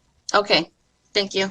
Yeah, because that's something that it was on the PowerPoint. It didn't provide amounts. I know that there's $1 million that's proposed for replacing the patrol vehicles in the fleet. But as far as the exact breakdown of the ages of our fleet and the average mileage, I don't have that data. Okay, yeah, because we're police department's asking for the $2 million that you're requesting. That's in addition to what you already have budgeted, correct? Yeah, this is brand new budgeting. What $1 million for replacement vehicles, and that is because we have deferred those replacements for the last 2 budget cycles. Okay, thank you. I'll respond to that one. I think that's about it for me. I'm sorry. No, I didn't go too much into detail, but my main focus is capital improvement projects. That's been my focus. I know I've mentioned to staff, we need to focus on fixing our city. There's a lot of broken sidewalks out there. Thank you, staff, for including East Street. If they can be solar, like I've mentioned already, that'd be amazing because people keep stealing the copper wire off of East Street. And some of those street lights are no longer in their location either because they've been taken down. So I don't know if they're on your list, but we appreciate East Street lights, and just to avoid them being vandalized again, solar would be the way if we can into East Street. Okay, that's all for me. Thank you. Yes, Councilmember Charette.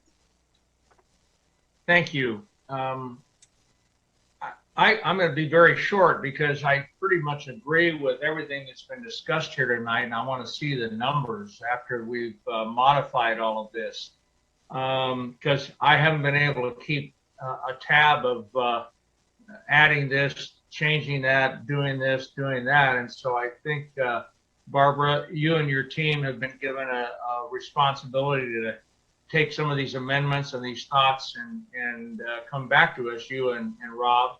And I appreciate all the work you've done. It's a great budget. It is exciting that we're now have some extra funds, but there's never enough. And I think I use the analogy of a broken down Chevy and going to a Cadillac, but I want to clarify that and say we've had a broken down Chevy. Now we just want to upgrade the Chevy and work towards going to a Cadillac and maybe even further down the road, 2 or 3 or 4 years, a Rolls Royce. So there is not an endless amount of money. A couple of clarifications that I have is, number one, the mayor mentioned a one-stop shop, and I think he directed that at Chris Jensen. And I kind of wonder if he really meant that should be directed at Michael Huntley, a one-stop shop for permits and those types of things. So you don't really have to answer unless you've got a solid answer for me at this point in time, but that is certainly something that I think is critical. Right now, I know that the building is going on pretty feverishly. There's a lot of things going on.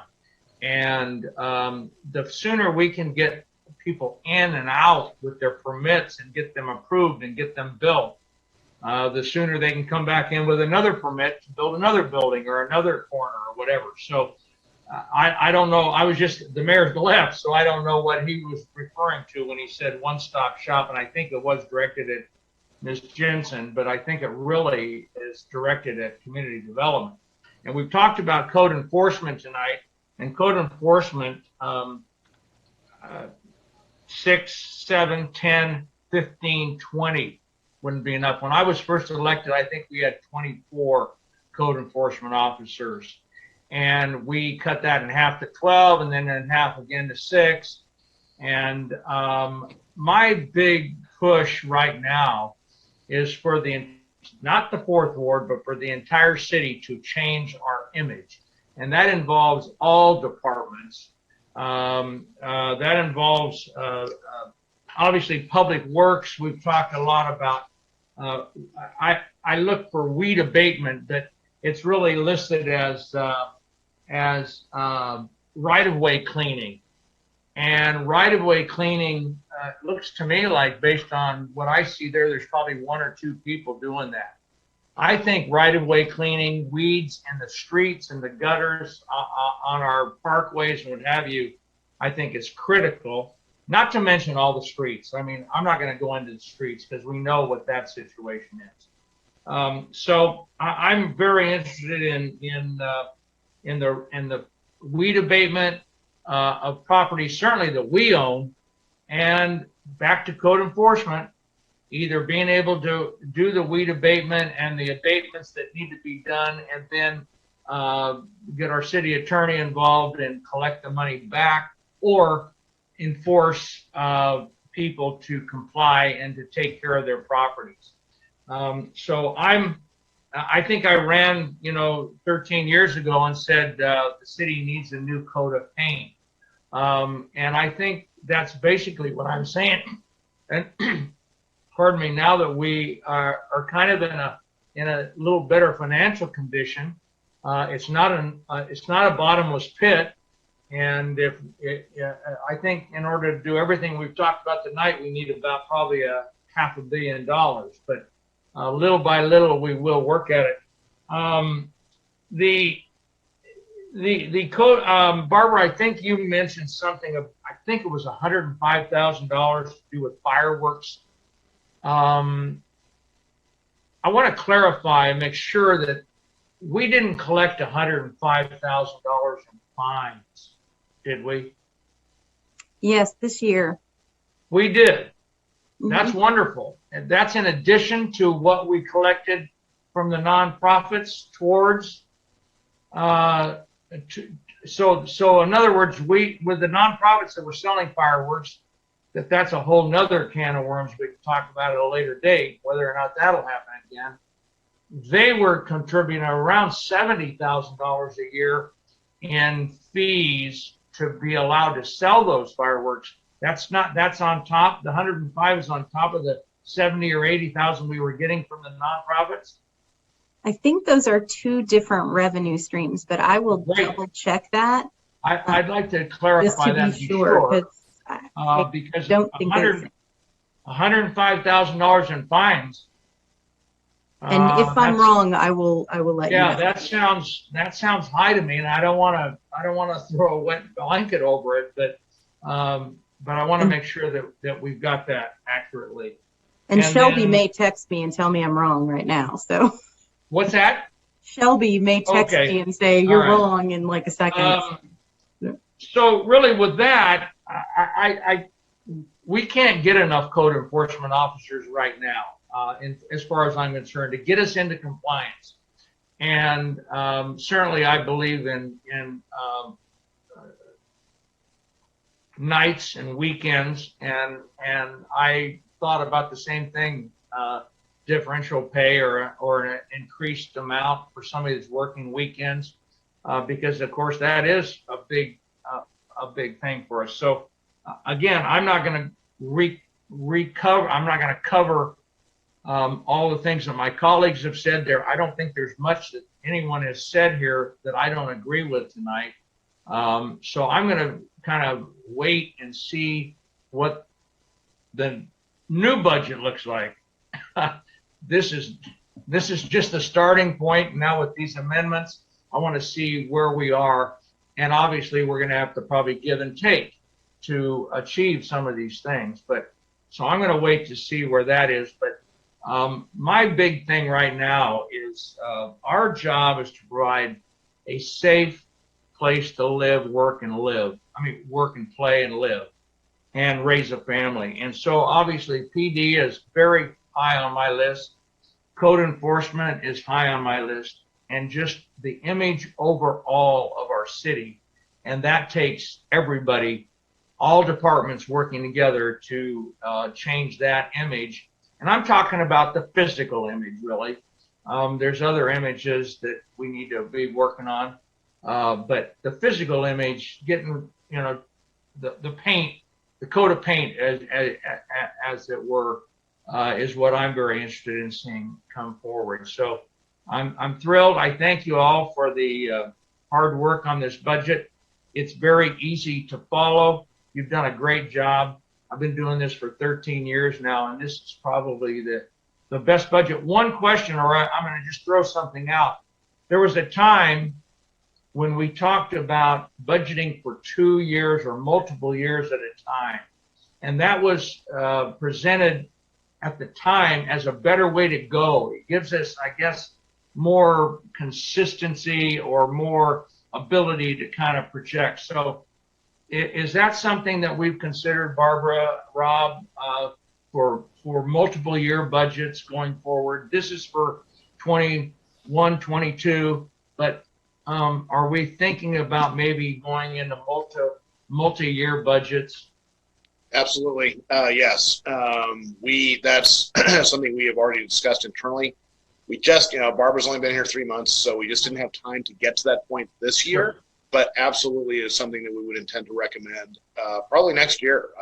It has a lot of benefits and gives certainty to departments and to our residents. And of course, it doesn't preclude the opportunity to amend the budget. We'll have quarterly, or we just have more quarterly reports. We wouldn't have to go through the process we're going through right now every year. It'll just be every 2 years instead. So that's absolutely a goal. Yes. Sure. Well, again, with all due respect to all departments, I think right now abatement and public works and infrastructure is critical. I think we need to see increased staffing in the community development department in the area of being able to provide quick turnaround on inspections, on permits, on whatever issues come into there. There's been cities, and Mike, you can comment on this if you want, that have actually said, we will guarantee that your permit will be approved within, or your plans will be approved within 30 days. Now, I'm not suggesting that, but it's certainly something that other cities have done, and I think we've actually talked about it in the past, and I think that would be a huge a thing for our development community if they could really count on us saying, you bring it in the plans, we'll have them done for you within 30 days or 2 weeks or whatever is reasonable for that particular set of plans or that type of a project. So community development is one that I think we really need to be, and of course always PD, as well as the infrastructure. So parks, Jim, I want to give you as much as we can, but we got a lot of parks. So you're doing a great job with what you have. So let's just keep up the good work. And thank you to everyone that's worked on this budget. And council member, you're right. I was wishful thinking that was 2 separate revenue streams. Shelby says they are one. So the 105,000 is both. They say even a broken clock is right twice a day. So once in a while I get it right. That's been kind of a concern of mine because I know collecting fines for people that are breaking the rules, breaking the law has been very difficult. And I know that the nonprofits do contribute somewhere around 60 to 80, somewhere in there, $60,000 to $80,000 a year for their share of it. So again, I would have loved to have been wrong on that one, but and I'm sorry, I'm not trying to throw anyone under the bus. I just want a clarification. No, I'm allowed to be wrong occasionally. I think Rob lets that happen. All right, thank you all very much. Thank you, council member. Councilwoman Calvin. Yes, thank you all so very much. Like my colleagues have mentioned, this is very inspiring and hopeful for our city. I know that there have been other council members that have had to work through and struggle through some very critical and tough times when it came time to make these cuts in the city, which has led us, to be in the position that we are in now and having to push forward to create a different San Bernardino. So I want to thank everyone that has had to endure that time, because I know that that was not easy at all. I want to thank you, Ms. Whitehorn, for coming in and jumping in so quickly and being able to put something of this magnitude together for us. It really is pretty easy to read and understand, and so I appreciate that as well. I would like to go to page 380, and like my colleague Councilman Figueroa mentioned, in that first category of streets, could you please tell me which one of those is in the 6th Ward?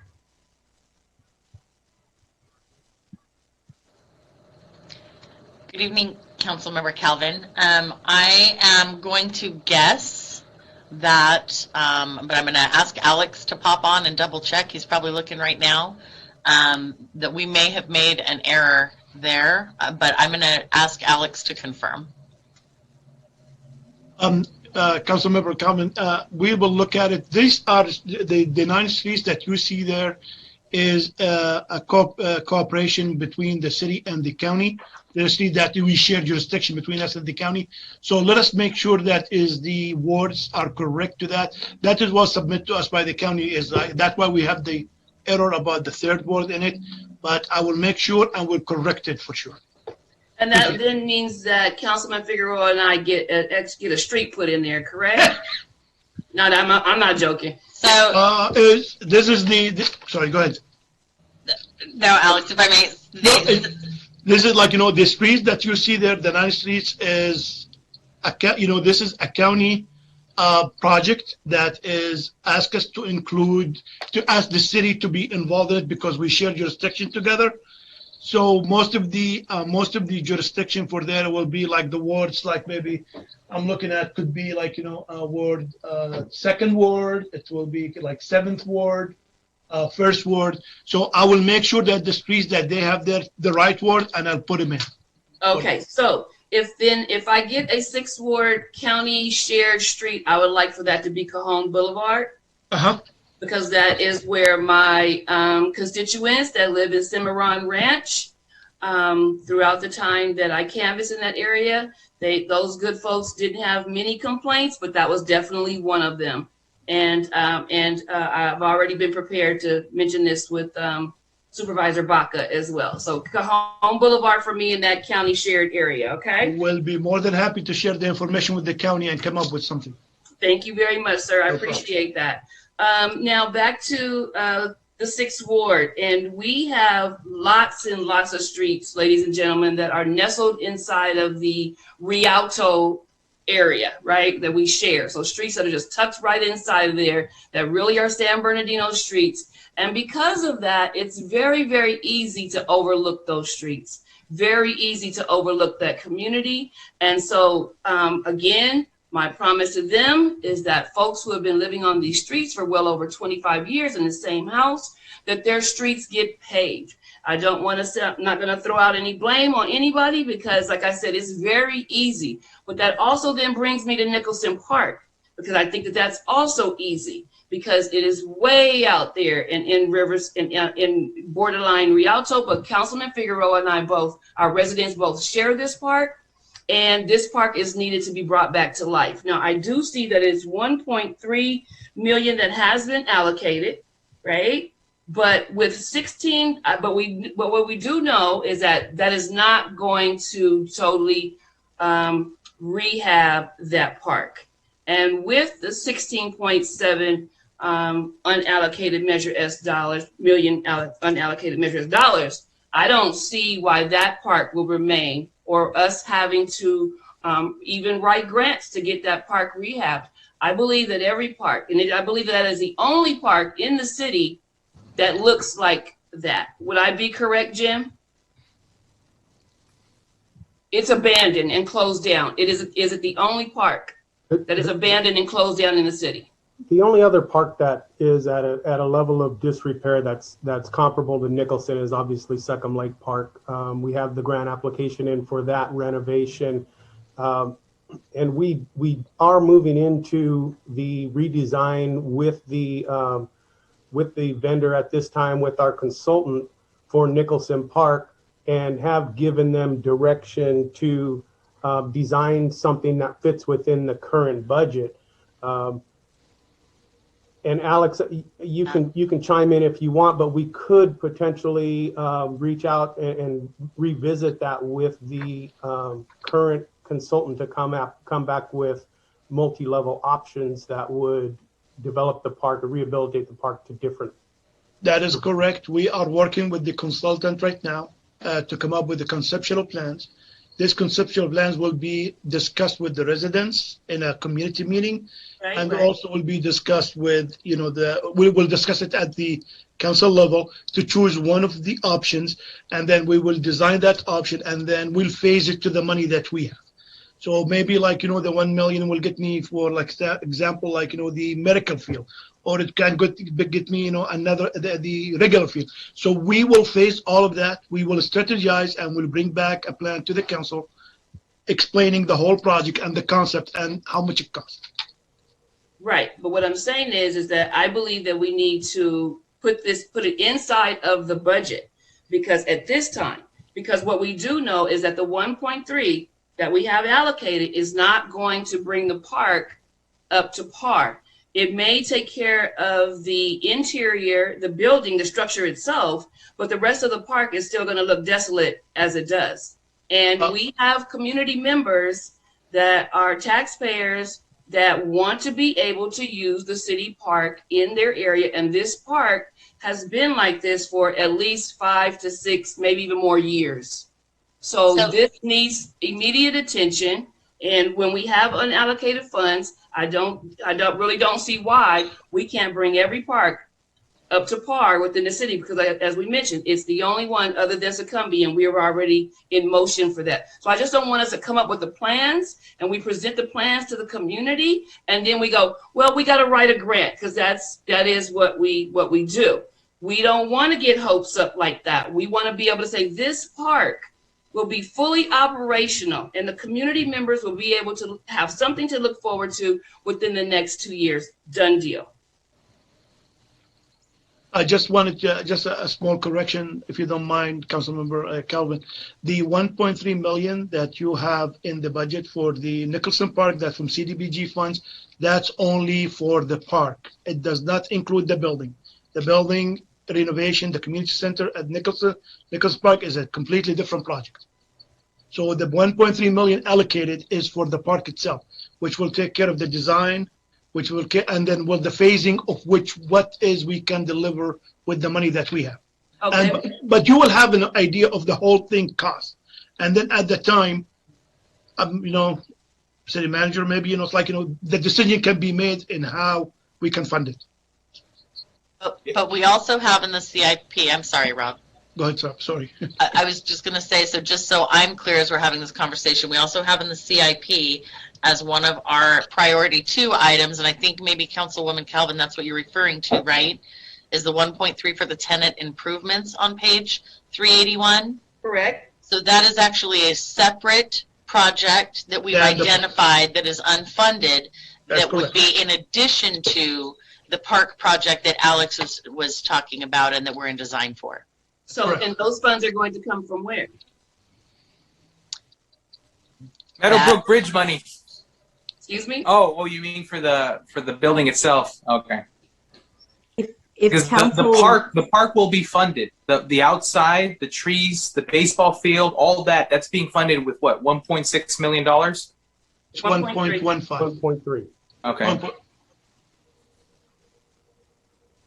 And then we'll develop a follow-on CIP project if that's what's required. I mean, we're going to have additional Measure S money and American Recovery Rescue Plan funds coming forward that we haven't programmed yet. So This year's budget is a little bit unique, and this is more of a global statement, in that we're going to have multiple phases of discussions, especially on CIP, because of the nature of the funds that we're receiving this year and next. So this is not sort of the final bite at the apple on these projects and programs. The difficulty being that the funds we're getting through Measure S and the addition, much of the money we're getting through Measure S and the ARP funds are going to be treated as one-time funds. ARP truly is one-time, and we're planning on treating a chunk of Measure S as one-time as well. Partly because we want to. The current economy is really hard to figure out. There are some aberrations here in revenue that are tied to COVID and coming out of COVID and that sort of stuff. So we're being a little bit cautious in recommending funding for ongoing operations. And we're going to have obviously a much more extensive discussion about this next week. But certainly in terms of one-time funds, it's going to be a little bit easier to identify funds for those types of purposes. So Councilmember Calvin will be bringing that information back with additional recommendations to follow on. This is not the last chance for people to request or recommend funding for projects. Okay, thank you very much. And on page 378, the State Street Extension, how long has this been on the CIP book? If I may, Councilmember Calvin, this been in the books for some time. The reason why what's some time though? What's some time? How many years? Since Ms. Alexander was council person. It was before I start working for this. I'm gonna say maybe about 6 years, 7 years. Hey, Alex. No, more than that. Okay. More than that. Okay. It's the oldest project on the books. So this is a project. So I really wanted to know. I see the priority ranking here. So does the way that they're listed on the page, is that any particular order? I see they all have a 1. How do we assess? How do I know when State Street? This is an existing project that already have funding attached to it. Right. And the project went into multiple environmental, and it cut into 4 phases. One of the environmental that they find kangaroo rats, that is the assessment it's huge for the city to undertake. So we are right now concentrating in one area that is design is completed. The problem that we're having now, we're running the project through the Army Corps of Engineers because it affects one of the levees, and we're running the project through the county. So it's a multiple agencies that is reviewing the plans. Sometimes, in my experience with these kind of government level, it takes 2-3 years to give us a permit to construct the project. That's why it keeps in the book, because we try as much as we can work with them so we can get these permits done so we can construct the project. So where are we today?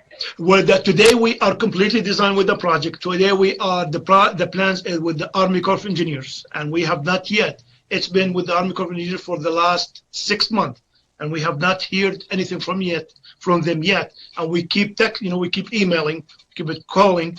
Or we'll get to it. We will get to it, and we'll get you the permit or the comments, at least for now. So they send you a comment. You take the comment, you address in the plans, you send it back. It might take another 6 months. You never know with the state departments and with the COVID and everybody's home. It make huge difference for us. Okay. So you'll keep me abreast. Thank you very much. So I did want to echo with what Councilman Figueroa and everyone, all my other colleagues have mentioned too, as far as code enforcement. It really does. I don't quite understand how we present 3 code enforcement officers needed when we all, every day of the week, see the problems in our city and know that they belong, a portion of them we have because we don't have enough code enforcement. How and why is that number 3 established?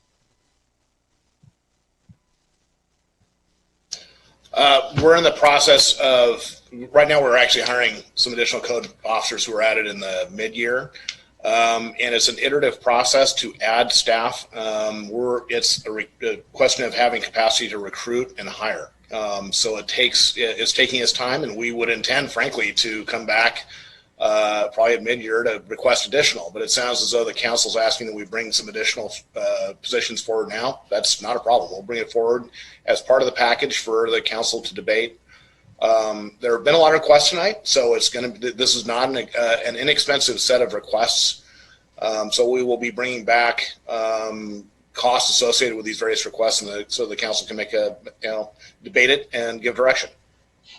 But how was it established that 3 was the magic number? If I might, Rod. Councilwoman Calvin, first and foremost, this is the 3rd year I've been with the city. The last 2 years, we've had to cut every single year. And you're probably aware, too, that at one point, just before I came on board, we had 16 full-time code enforcement officers, and that was dropped to 5. So with that, what we're doing is, as part of the mid-year council approved 3 new positions for code. One is a code enforcement officer, a code manager. I actually will do the interviews for that individual on Monday. Then council also approved 2 as part of mid-year. So as we're looking at that, we were looking at, and Rob and I talked to us, adding 3 more, clearly understanding that we need a lot more than that, but trying to balance our requests with other requests from other departments as well. So.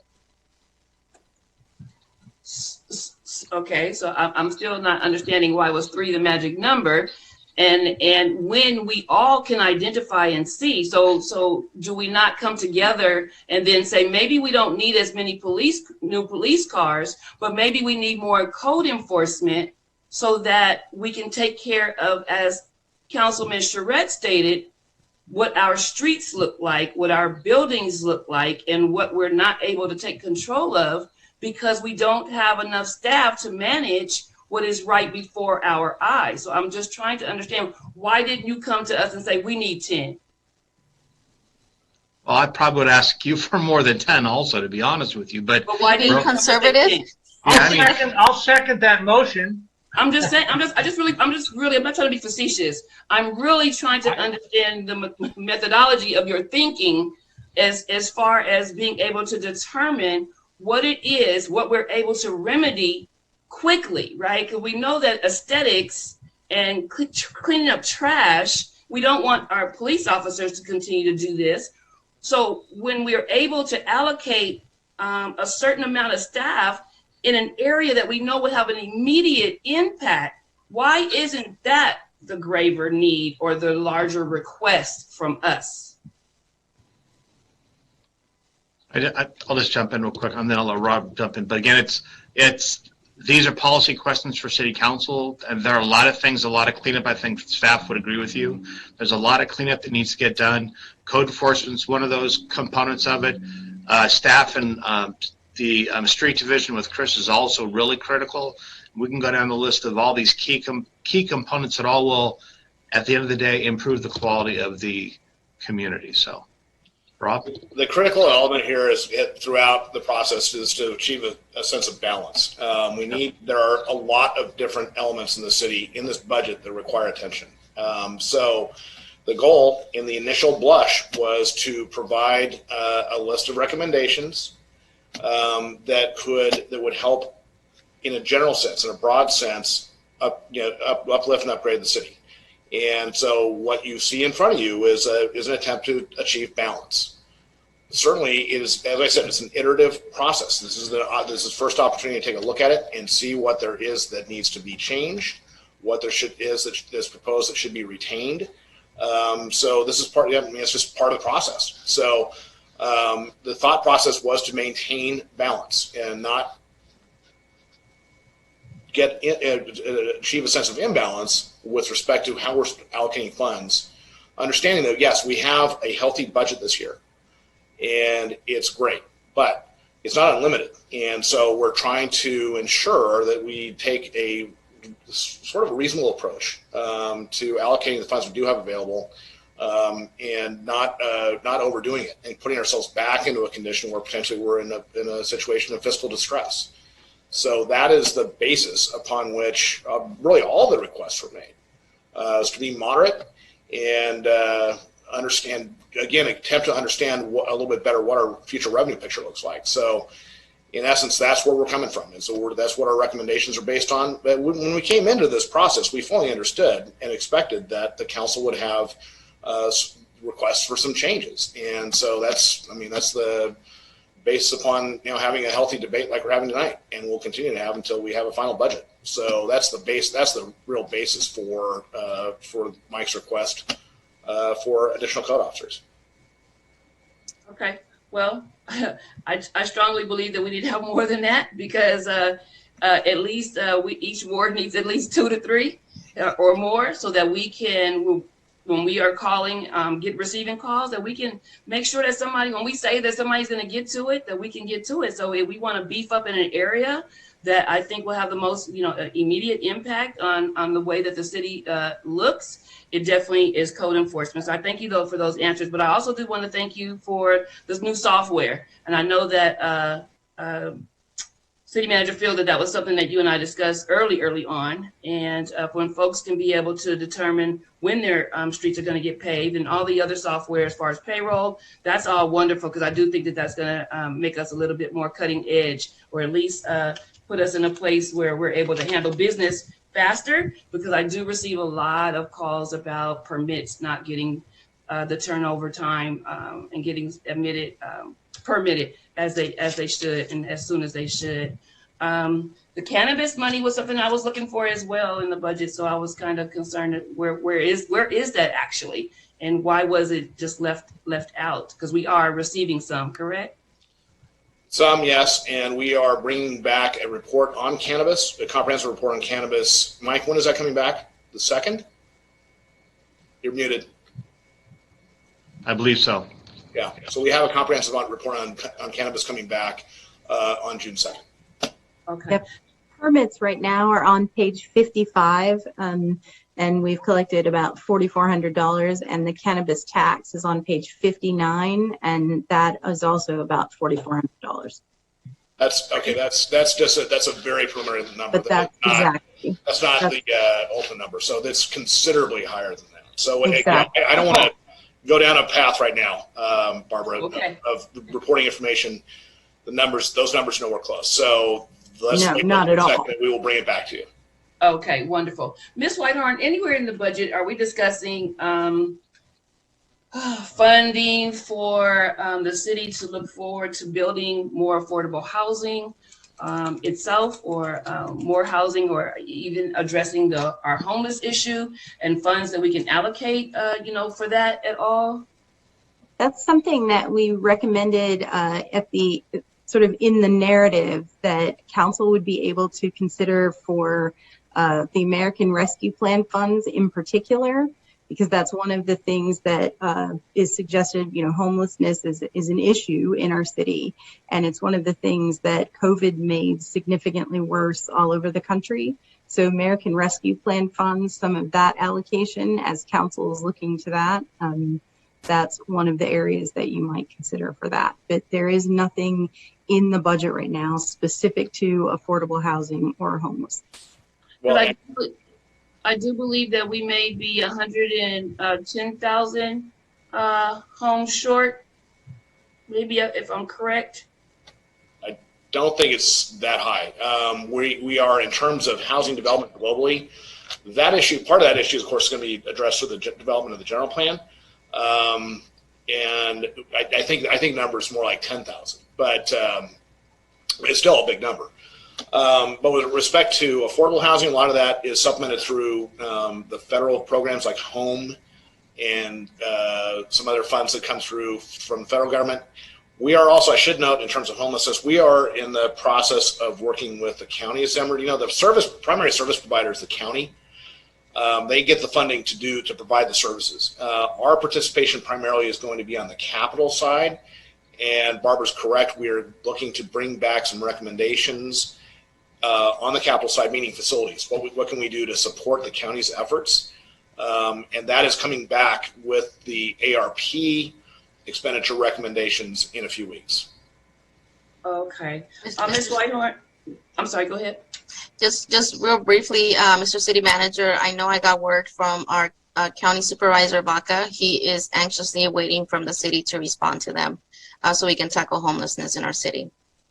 I had a meeting with the county executive officer today. The response is coming. It needs to, I mean, there are some reporting lines here. The response has come from the county executive officer. It would be inappropriate for me to provide information. No problem. And so I just have two more things. Ms. Whitehorn, again, I wanted to thank you for mentioning that these Little League fields need not to be responsible for any improvements that need to be done at the parks, because our community members utilize these, the children of our community. And I wanted to shout out KK Little League field. They play at Gutierrez Park. They just repaired a water pipe over there. And this park has not received any new services or updates in many, many years. And so I really thank you for mentioning that, because it was on my list. But also, I really wanted us to think about our improvements to Route 66 as well. And so how and when are we going to establish, our plan to reinvigorate Route 66? And so those are all of my comments tonight. Thank you guys again. I appreciate it. Sorry, I muted myself. Councilmember Alexander. Thank you, Mayor Pro Tem. The thing about being last is that all your council members have usually addressed everything that you wanted to address. So I appreciate all you council members for addressing those issues. Code enforcement. I appreciate that. I can definitely support more code enforcement officers. But one thing I have been asking since I've been on the police commission is I've been asking for trash cans to be placed around the city to help with cleanliness of our city. So I will again ask, maybe we can do a pilot program in one of the specific areas that's by the council, somewhere we can place trash cans to see how it will work within the city to help with cleanup. I've been asking this since 17. Trash cans, when I first got elected, I went to Director Jensen and asked for trash cans, and now I'm asking again for trash cans, at least to clean up somewhere around the city, because our transient population and our regular population, if you have no place to throw the trash, you will just throw it on the ground. So let's try a pilot program to see how that works. Thank you. As far as our police department, Assistant Chief Green, how many, I was reading the book and it seems like we have 4 parking enforcement officers. Is that correct? Yes. For the entire city. And I understand that code enforcement is important, but I've been getting just as many calls as for parking infractions. And code enforcement, that's not code enforcement's job. If they tell me I'm correct, it's parking enforcement's job. So all the cars that are parked on the streets, everywhere they go, that's parking enforcement. So may I recommend that we increase our parking enforcement bureau from what it is now, because those are hands-on, take care of issues of blight in our city right now. And also the mobile video units that we have. How many do you have of those, sir? Mobile video. Oh, the camera trailers. Right, the mobile video. Yeah, we have 2 of those currently. Okay, I've used one of those in my area, and they actually deter crime when they are up and around. So I don't know how much they cost, but if you can give me an estimate of how much, so we can at least double or triple that, that would be helpful. If you guys haven't seen the mobile video cameras around, they have a camera and they monitor the camera and they help do deter crime in our more crime-ridden areas. I believe that would be something that we can all utilize. As far as Director Huntley and Director Jensen, like I said before, something for downtown ICO, 1 person in each shop dedicated to downtown ICO, so there is nothing gets in their way, so we can move forward on downtown ICO, so they're not distracted with other missions and sidetracked with other operations of the city. I don't know what you call those people, but if you can get back to me with a name, you guys know what's best for your shop. As far as fireworks, Director Whitehorn, I believe the money that comes from the fireworks, the nonprofits, go to fund the police department. Is that not correct?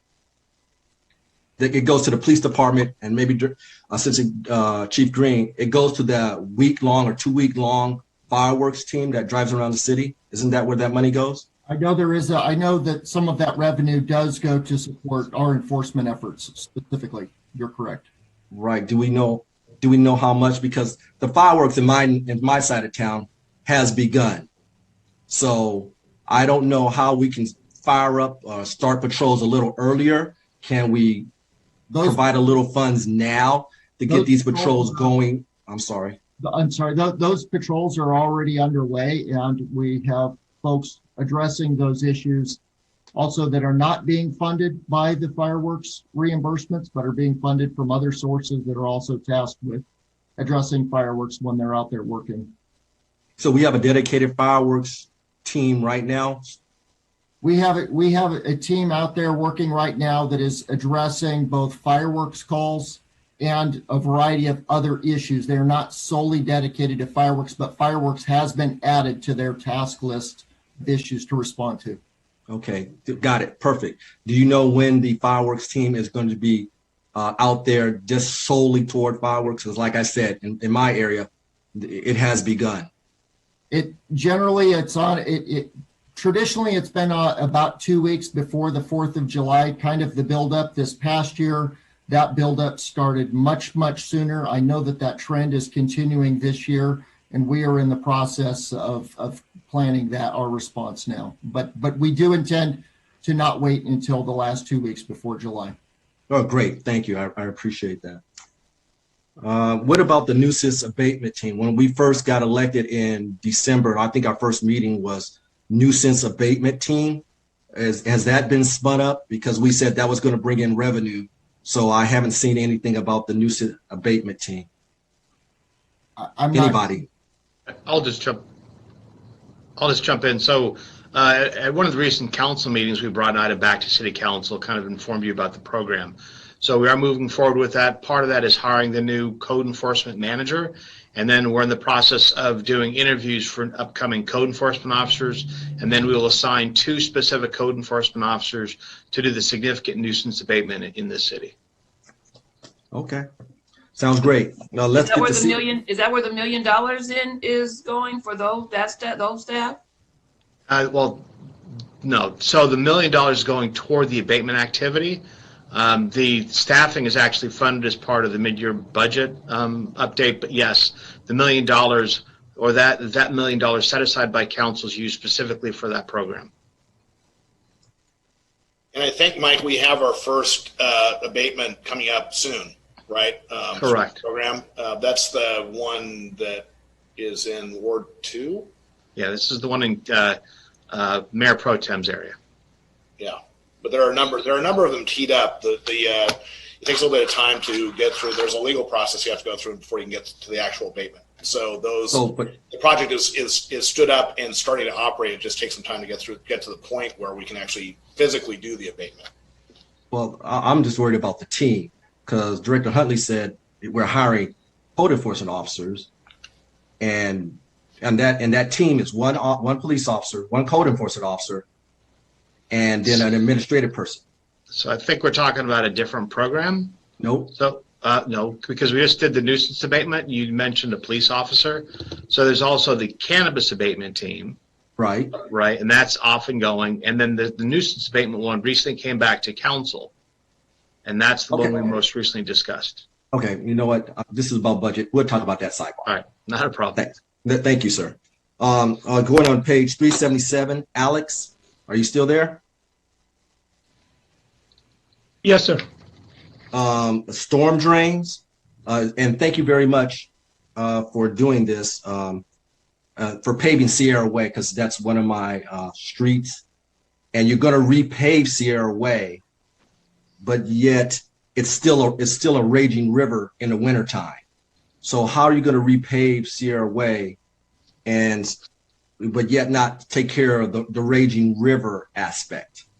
Part of the reconstruction of a street, Councilmember Alexander, is we are also evaluate the curb and the gutter that we have in the street. So we try to deepen them a little bit, make them wider, so it can carry more water than what it is. So we will be replacing the curb and the gutter, yes. So and making them a little bit wider so it can carry more water. Okay. All right. And before you said something about it was the county that was holding you up about a specific hookup? We did have a project as of last year is called Sierra Way Storm Drain, which is basically will alleviate a lot of water that goes into Sierra Way. The problem that we have, we designed the project ahead of the county putting their system in, and after the design, we were asking the county to get the permit, and they informed us that they are not intended to build that piece that we needed to connect our system to. So that is we delayed our project. So we shelved the project for now until they done it. They done their portion, then we'll bring the project back. But okay. To be honest with you, dealing with the county, that might take years. Okay, thank you. You're welcome, sir. And as far as streets, if you can get your pen ready, I appreciate you doing all the streets in the 7th Ward, but there's a street we nickname Crater Cedar. It's Cedar Street. Cedar. It's from Highland to 29th. It's got so many holes in there that they nickname it Crater Cedar. So if you can do something about that, I appreciate it. No problem. And Waterman from Linwood to 40th Street. If you can take a look at that. And you guys know the street Arden by the soccer fields, by the multiple soccer fields. Yes. I don't see that on your list, and that's a representative of our city because everybody plays at the soccer fields, and that street is BADD bad, really bad, like really bad. And that's a representation of our city. Okay, thank you very much for that. Animal shelter. When I looked at your budget, animal shelter, I did not see the $1.5 million. I know we get only $500,000, but I was looking in your budget for it and I didn't see it. Is it in there? Yes, I believe it's in the buildings section of CIP for $500,000 for design. So it's not in your budget. Not in animal services budget. Okay, that's why it's missing. Okay, great. Thank you so much. City manager. City manager, I see your budget. I would like to add city manager, assistant city manager position, one for operations, one for administration, assistant city manager. City of Riverside has 3 assistant city managers. We have 1. And I don't even know how we get away with 1. So I would like to see an assistant city manager for operations and one for administration. Excuse me. I'm sorry. We have several staff with the city manager already that don't have that title, but. Okay, well, they can move up, right? We'll bring it back. We'll bring it back for consideration along with the rest of the issues. Thank you. I'm sorry, I went through this line by line, and Parks and Rec. Thank you, but who, like Councilman Reynoso said, who deals with the bathrooms? And where's the funding coming of the bathrooms and that? I didn't see that in your line item budget. Are you referring to the public restrooms in the parks? Yes. Yes. We actually have, I'm requesting 2 part-time staff members that'll be added to our part-time staff that we currently have that are being classified or I guess explained as park monitors. So they'll be going around on a regular basis, looking at our restrooms, making sure that they're presentable. And in the CIP, we have significant funds requested to start to replace and renovate restrooms in a phased-in manner at our parks so that we can start providing those effectively to the community. Well, thank you, Mr. Tickmeyer. Was that in the book? Was that in our budget book?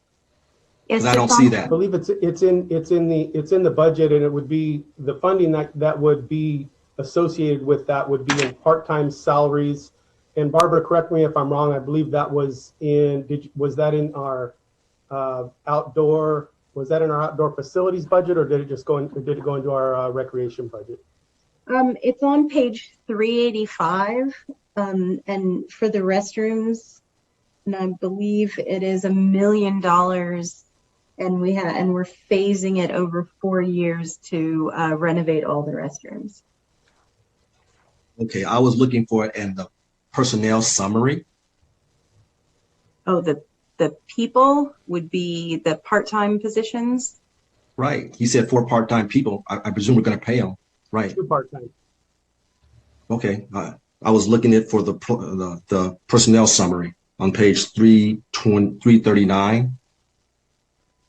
Councilmember Alexander, the personnel summary references our full-time benefited staff, and then part-time are done as a total dollar amount in part-time staffing. So they're not listed individually as positions.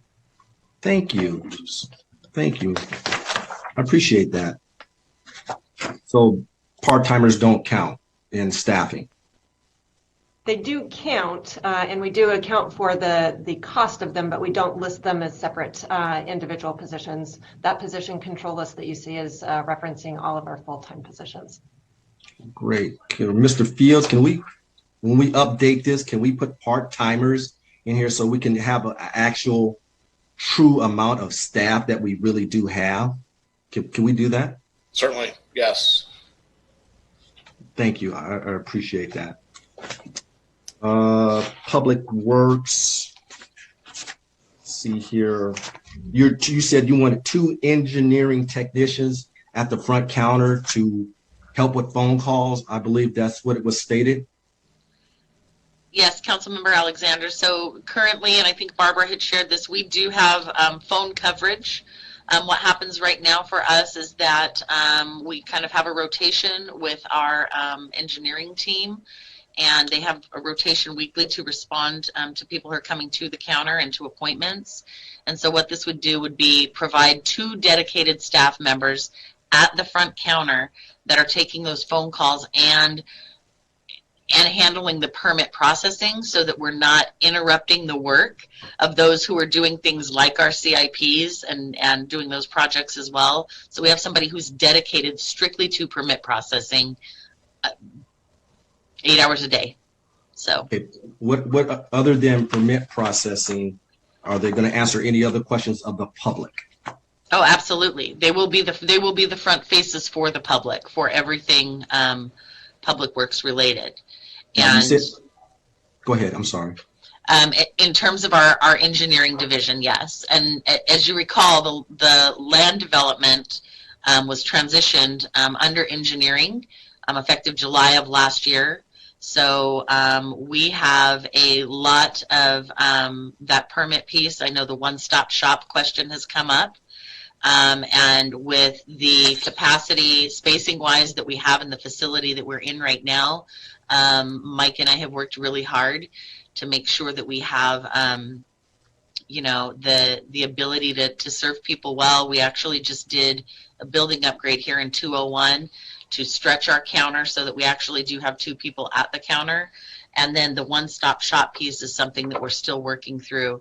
And I'm sure is a bigger conversation with our city manager in terms of, when we get some changes in the facilities, and maybe do things like transition, when we're able to transition Parks and Rec to Encanto and come down maybe into that area in 201 that they're in now. But as far as these 2 positions, yes, this is going to give us dedicated staff to greet the public and to serve them in terms of the permit processing and to really expedite all of those pieces. They'll also be handling, as we went through COVID, we really went electronic with a lot of things. And as we're coming out of it, there's still an expectation that people are able to submit, right, their permit requests electronically. And so these employees will also be processing those permit requests as well. Great. Appreciate that. On another note, our VIP program that the police department has and that we don't currently fund, I would like to see us allocate funds to fight crime because those organizations do a very good job.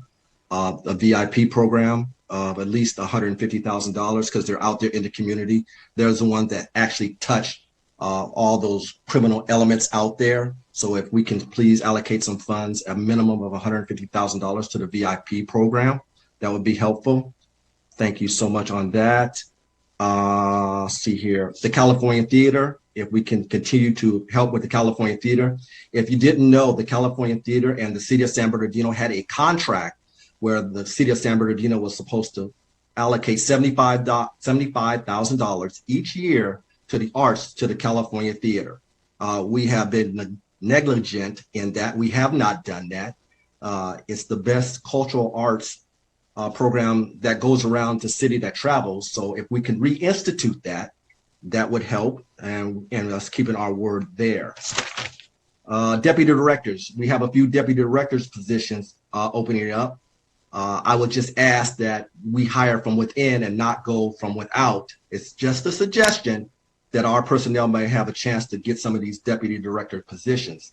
And HR, cities are going to this. Maybe we can hire a diversity inclusion officer to make sure that we do things right here in the city of San Bernardino. Maybe that's something we can look to since we are hiring all these folks. And the rest of my comments will be in a document and presented to you, City Manager Field, in a written form. Okay, thank you. Thank you, Councilmember Alexander. Councilmember Reynoso. My very last comment, because I know we're all ready to eat dinner and it's time. There are no recycling bins at any apartment complex in the entire city. I don't know who wants to handle that, but that needs to be included in the budget. That's ridiculous. Vertec, maybe. Yeah, I know we contract with them though, so I'm basically directing the city manager to figure that out. Oh, one other thing. I'm sorry. Mayor Pro Tem. I'm sorry. Councilmember Alexander. I'm sorry. I forgot about this. Our insurance deductible. We currently don't have some kind of reserve or some kind of line item to help us pay for that. You guys know it's quite high, and I don't want to be caught shorthanded. So maybe we can talk about this more, but some kind of fund that we can have a line item for our insurance deductible. Because if you guys remember, it's unfunded. So I don't know where we would grab the money if we had to use it. Yeah, our self-insured retention is $5 million. So, which is in essence what you're talking about. So yes, we can prepare something and come back. Maybe some sort of special allocation in the reserve or something. So we will let us noodle it a little bit and we'll bring something back. Thank you, sir. Mr. City I'll get to you, Councilmember Schur, right now, but real quick, I wanted to add Ms. Jensen. If we can, I didn't see it here. Maybe I missed it somewhere. The line item for the street signs for street sweeping. I know that was in last year's CIP list as an unfunded project, estimated at 2.5 million, 500,000 per year for that project. I didn't see it here. And before I came on board, I know that was a conversation that a lot of neighborhood associations brought up with our former city manager. And I know Ward 2 and Ward 5 had volunteered to be like the pilot wards for street sweeping signs. And I believe that will definitely help our city also get beautified a little bit more. We have a lot in my ward, for example. I'm pretty sure I've heard about 5th Ward having it. I'm pretty sure all over the city. Vehicles that are parked for weeks on out without being moved throughout our whole city.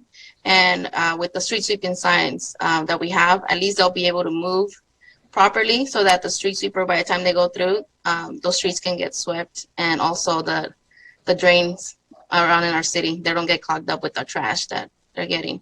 So if that's something we can add to the next budget, or this one for the next year, but if we can add it in there, that's something that I kind of missed. I don't know why I couldn't find it. But I'd like to see that item brought back to us too before approving. Thank you. Thanks. Councilmember Charette. Yeah, thank you. Just one last kind of a comment, and I don't expect an answer, or it's kind of I don't expect an answer. Early on in the document, is on page 34, shows all the general fund estimated revenues by category.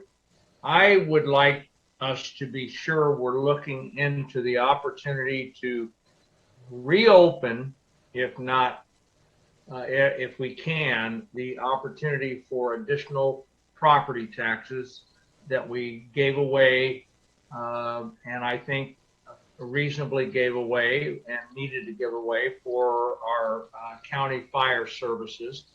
And number two, and there's maybe more on the list, but the ones that stuck out to me was property taxes and fines and forfeitures. And I think some of what we talked about tonight here with code enforcement and other things, I think the fines of 1.5 million a year, I would guess that would probably, with some real attention to it, would probably be fairly easy to increase significantly. I was going to say double, but certainly increase. And I think it's just a matter of making sure we fine the appropriate people to be fined, and then make sure we collect those fines. So that's just a comment there. Fines and property taxes, I think, are a couple of areas where we can probably improve our revenue streams. Awesome. I think we got all the comments. Thank you. That's You're welcome. Any more council members before we adjourn our meeting? Not seeing any hands go up. We are adjourning our meeting. The next joint regular meeting of the mayor and the city council, and the mayor and city council acting as a successor agency. Sorry, I have to the redevelopment agency will be held on Wednesday, May 19th via teleconference. Closed session will begin at 5:30 p.m. and open session will begin at 7 p.m. Thank you, everybody. Good night. Thank you, staff.